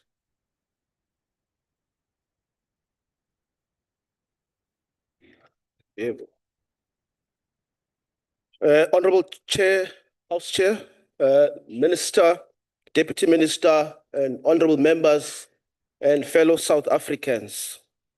It has been said throughout this budget vote, debate, the transport is not just about roads, trains, and buses. The transport is about whether our people can get to work on time and affordably, and whether a learner or a student can get to college or school, whether goods can reach markets, whether our economy can grow. Honourable members, the reality is that right now South Africans are paying the price for years of transport collapse, as my colleague Honourable Offense has alluded. And yes, Honourable Zimande, poor planning, you're quite correct. It's poor planning during the Zuma years. It's poor planning when PRASA, Lucky Montana, bought the wrong size train for 3 billion rands. That is poor planning. And yes, Minister,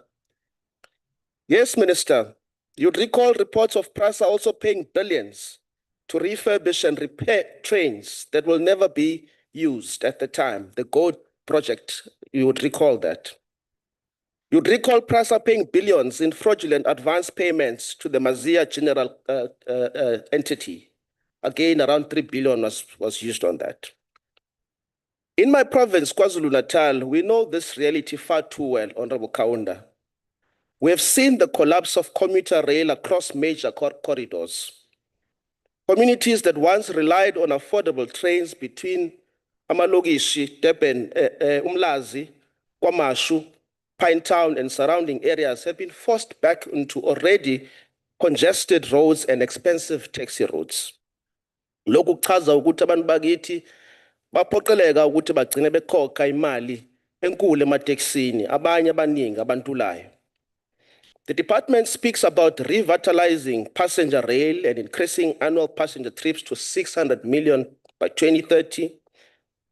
That ambition is welcomed, Minister, but South Africans are tired of plans without delivering.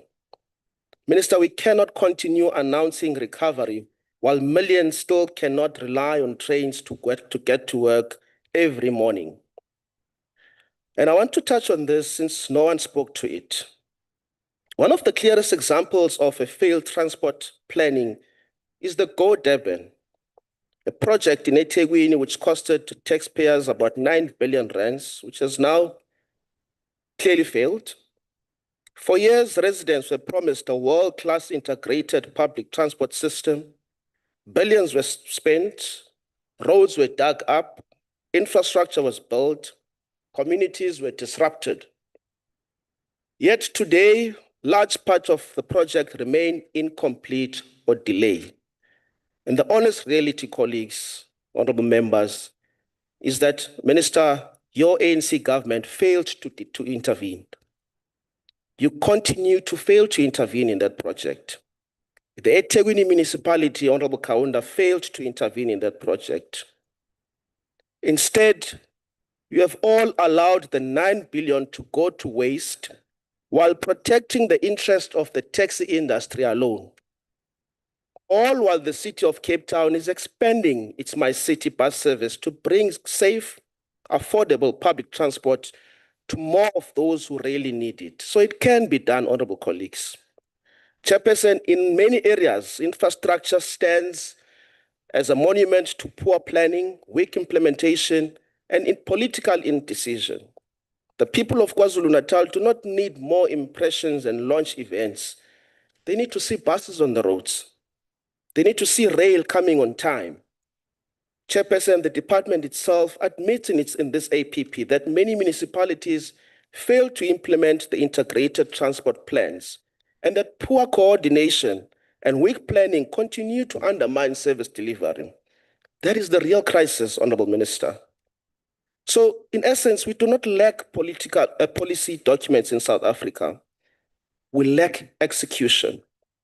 The APP correctly identifies that logistics inefficiencies cost our economies between 11 to 12% GDP. And nowhere is this failure more visible than in our rail and freight system. The decline of freight rail has forced more trucks onto our roads, accelerated road damage, and increased congestions and logistics. Honorable colleagues from KZN would know that between Pietermaritzburg and Durban, the traffic and the congestion that is there caused by trucks is unbearable. More than 12,000 people die on South African roads, Honorable Minister. And yes, Honorable Hlengwa, there might be a reduction of 1,000 from the time of Zuma, but we can do more. Behind every statistics is a family destroyed.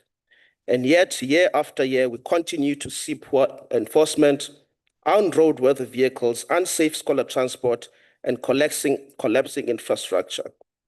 Chairperson, this debate cannot simply become another exercise in repeating targets and aspirations. South Africans are no longer judging government by what is promised in glossy plans. They are judging government by whether trains arrive, whether roads are maintained, whether buses work, whether ports function, whether transport becomes cheaper, safer, and reliable. Chairperson, the DA supports reforms that open rail networks, improve private sector participation, and strengthen logistics performance and modernize transport and infrastructure. I thank you. Thank you very much, Honorable Billy. Honorable delegates, before I call the next speaker, I'd just like to call to order the people in the gallery.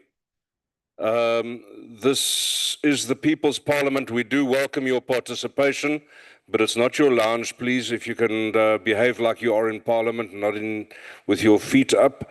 There are seating arrangements outside if you need to behave like that. Honourable members, I will then call the next speaker for the African National Congress. It's the Honourable Molokome, who has 13 minutes.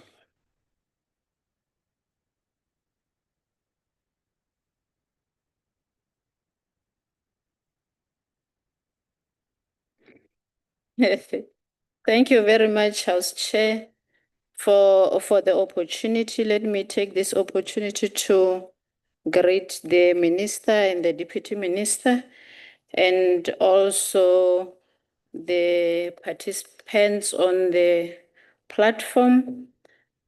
House Chair, the Department of Transport plays a critical role in the economy by ensuring that air transport links South Africa to the international community, Africa, and the rest of the world. While on the other hand, the ocean economy is enhanced with monitoring to ensure that maritime transport is regulated and it continues to maintain its roads networks for accessibility. That transport economy plays a pivotal role in bettering the lives of our communities. I stand here today as a bearer of good news, even though we all agree that there are some challenges. However, the GNU ANC-led government is greatly moving forward without fear and favor, with much focus in mind. That will continue to revitalize the rail infrastructure to address our working class whose needs are pure bread and butter issues. We want to emphasize that the ANC supports this budget vote. And we support this vote because we know that it will address the needs of our people.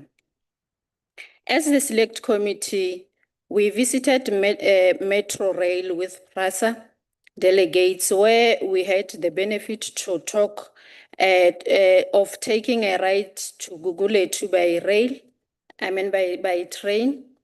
We experienced the revitalization of our rails, and it was with joy and pressure to meet and talk to the commuters who are largely depending on this service. And they had indicated that they are paying a reasonable price for this service. I must also report to this August House Chair that Metro Rail has also built student accommodation here in Cape Town, and this accommodation is affordable for the previously disadvantaged student who cannot afford expensive rental around Cape Town. And this initiative shows that our efforts are people-centered and are not self-serving like those who championed state capture. Honorable Chair, 96.6 billion goes to PRASA for the rehabilitation of this important asset. And this is a public investment for our people to use for now and for years to come. The safety and security in this trail have been given priority, and it has been installed with civilians' cameras, and we had witnessed it during our oversight. For this reason, we call our GNU partners for serious commitment. We are focused on delivering services to our people.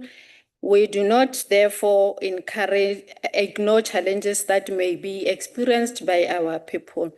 Hence, the budget is befitting to be adopted and supported by all of us, including the opposition parties.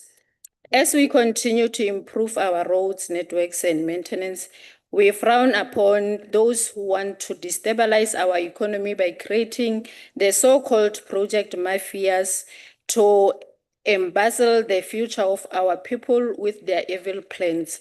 And this causes delays in implementation of projects and prevents them from being completed on time. We also visited the OR Tambo International Airports, and we are happy with the progress made after this visit. It was destabilized by the state capture, Honorable Nzimande. You can attach to that. Now that the new management is led by a female CEO, has greatly improved the financial position by 250 million. There is no longer a need to depend on the state now. The funding which was given to civil aviation has been reduced from 576.6 million to 269.8 million for 2025-2026 respectively. This indicates that EXA has improved greatly in its operation. EXA is now continuously receiving students from Africa and students from international community to train them as air traffic controllers and pilots. And even opposition parties knows that it is a black excellence and it is shining. We must be proud of that. We need to celebrate and appreciate these milestones. We also elated that the Hoedspruit Regional Airport is having an additional airline minister, which will increase the economy and accessibility of travelers. While in Matosani, when we were busy with our visit last week, we had seen the challenges with that airport that needs to be given the attention, full attention, because what we had found the minister, it is an indication that this airport it is a hub of the illegal activities and it must therefore be monitored. In Polokwane Regional Airport, we need to support it as the department because the Polokwane municipality is aiming to become a metro. So obviously the travelers there will increase. So this minister will need the department to give support to the municipality. We recently had taken parliament to the people, as I've already indicated, in Northwest, and the residents were supported by taxi, and transported by taxis to the venue. And also, I believe that these are the locals, and this is the indication that also Parliament is supporting the initiative by the taxi industry, and also to indicate just a typical example, House Chair, that members of the Parliament are transported by buses. So really we are supporting, most of us, we don't use our cars to come to Parliament. So we are really supporting the economy as Parliament. We know how it feels to sit in a bus, honorable members. So obviously we know what our people are going through. Honorable Chair, it is noted that there is a commitment of 167 billion over a medium term to the road transport program. Sanral is given 99.9 billion to work on the road network. That includes the Gauteng Freeway improvement and 2 Wild Coast and Moloto corridors. SMMEs on Moloto corridors are going to benefit as business opportunities will be created for them. I must add that the provincial allocation is at 54.2 billion on roads maintenance line kilometers, granting regraveling and also disaster recovery funding for Eastern Cape, Mpumalanga, KZN, and Limpopo. This budget will help the provinces to address their road challenges, even though I heard MECs complaining about the budget cuts. We would like to encourage the provincial government, instead of relying on consultants, they must build international capacity so that they do not lose over 248.1 million to consultants. And also the Welisizwe Rural Bridge Program, we are really appreciating the progress, and also this will benefit, and we are urging Minister that the very same project that we have should be done in various provinces across the globe. So I just want to address the issues that honorable members has touched on, especially Honorable Nzimande, on the issue of the planning. I think no one can just wake up in the morning and start to plan, because the APP of the department is really informed by the information that is accurate. We cannot just come here and say the data is not accurate while we don't have. Honorable Mziman, the GNU, we are here and we are going to lead. Here, I know that your slogan is saying umshini wami. Here we are saying, we are not saying umshini wami because we owe to this GNU, Honorable Mzimande. We are saying umshini wa rena ka Sepedi, not my own machine. Yeah, Honorable Buriats, I don't think the department is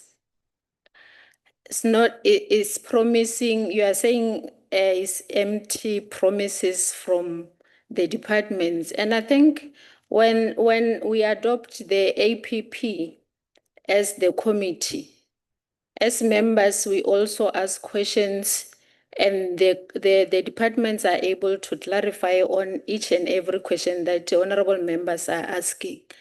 So to say there's empty promises, I don't think we are right, because this is the plan that the department has, and we all know as the members of the committee that it's a work in progress, and the APP outlines very well the projects that the department is embarking to do, and also based on the budget that the department has. Honorable Makesini, the Sanral, the issues that you have raised about the Sanral, we acknowledge that there are some challenges, yes, in Sanral, but also we need to appreciate the good work and the project that the department is doing. Like I'm saying, it's work in progress. But I think when we need to, when we want accountability from the department, we need also to adopt the budget so that the accountability part that we need comes from what we have agreed on. Thank you very much for the opportunity, House Chair. Thank you, Honorable Molokome. Honorable delegates, in line with Rule 70, the person that presents the debate is given an opportunity to reply. So we therefore invite the Minister Creasy back to the podium to reply to the debate for 5 minutes.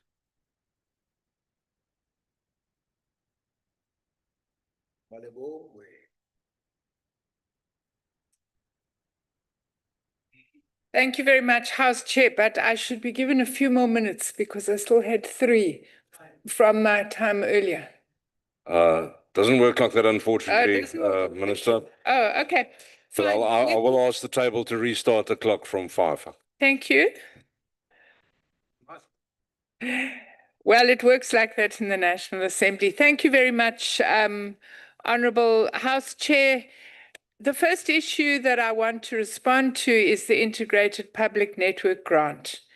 And I suppose that is a situation that I found, and the question that I had to ask myself is, now that you're here, what are you going to do about it? And it is not conscionable to continue with this grant when the total number of passengers that are transported through this grant is 147,000, when millions are catching buses and taxis and other forms of public transport every day. And so we have to decide how we are going to create a new kind of public transport grant that is going to benefit all commuters. I'm happy, Councillor De Vos, that we discuss more, but we can't discuss forever because National Treasury is already repurposing that grant. And if we don't work out what the new grant looks like, it's going to be a question of use it or lose it. I had a very good discussion with Mayor Hill-Lewis on the weekend with regard to the situation with my city bus, and he's agreed that he will submit a suggestion on how that grant can be used going forward. So that's what we need, not complaints, we need solutions. With regard to the situation in our ports, 8,630 vessels arrived in our country last year compared with 7,912 the year before. And this is before the problem started in the in the Strait of Hormuz. What this meant was that there was an extra 304 million tons of freight that was processed, and after autos, citrus, fruit through the Port of Cape Town was the largest increase, a 22% up. Unfortunately, it's above my pay grade to deal with 900 hours of wind that was over 100 kilometers an hour, which is what happened in December and January. And that is what messed up the deciduous fruit season. And now, as we saw yesterday, the Honourable Minister of Agriculture indicating that the flooding and electricity cutoffs are what is interfering with that.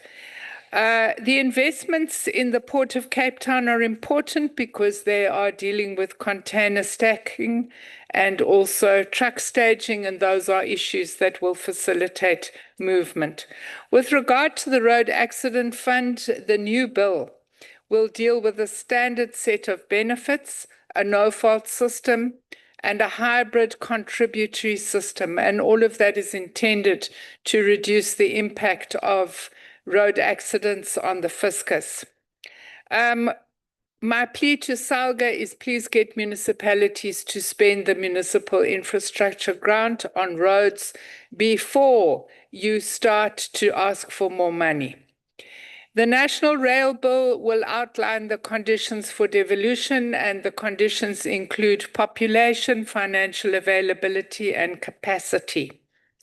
The National Rail Plan is important, colleagues, because it is the first tool that allows us to integrate planning of rail with other forms of transport. It tells us what the core network looks like, and it tells us branch lines that can be concessioned out to agriculture, to tourism, and to other usages.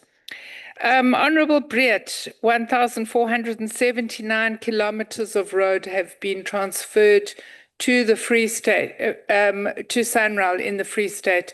I think this is an indication of our commitment to get the roads working there. Honourable Peters, in the Eastern Cape, the figure is 4,091 kilometers.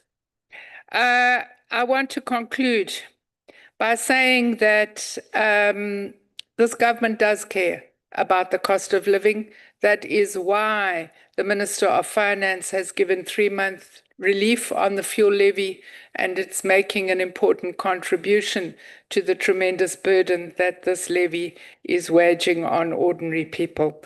My time has run out, but there would be more I could say. Thank you very much, honourable members, for the debate. Minister, thank you very much indeed.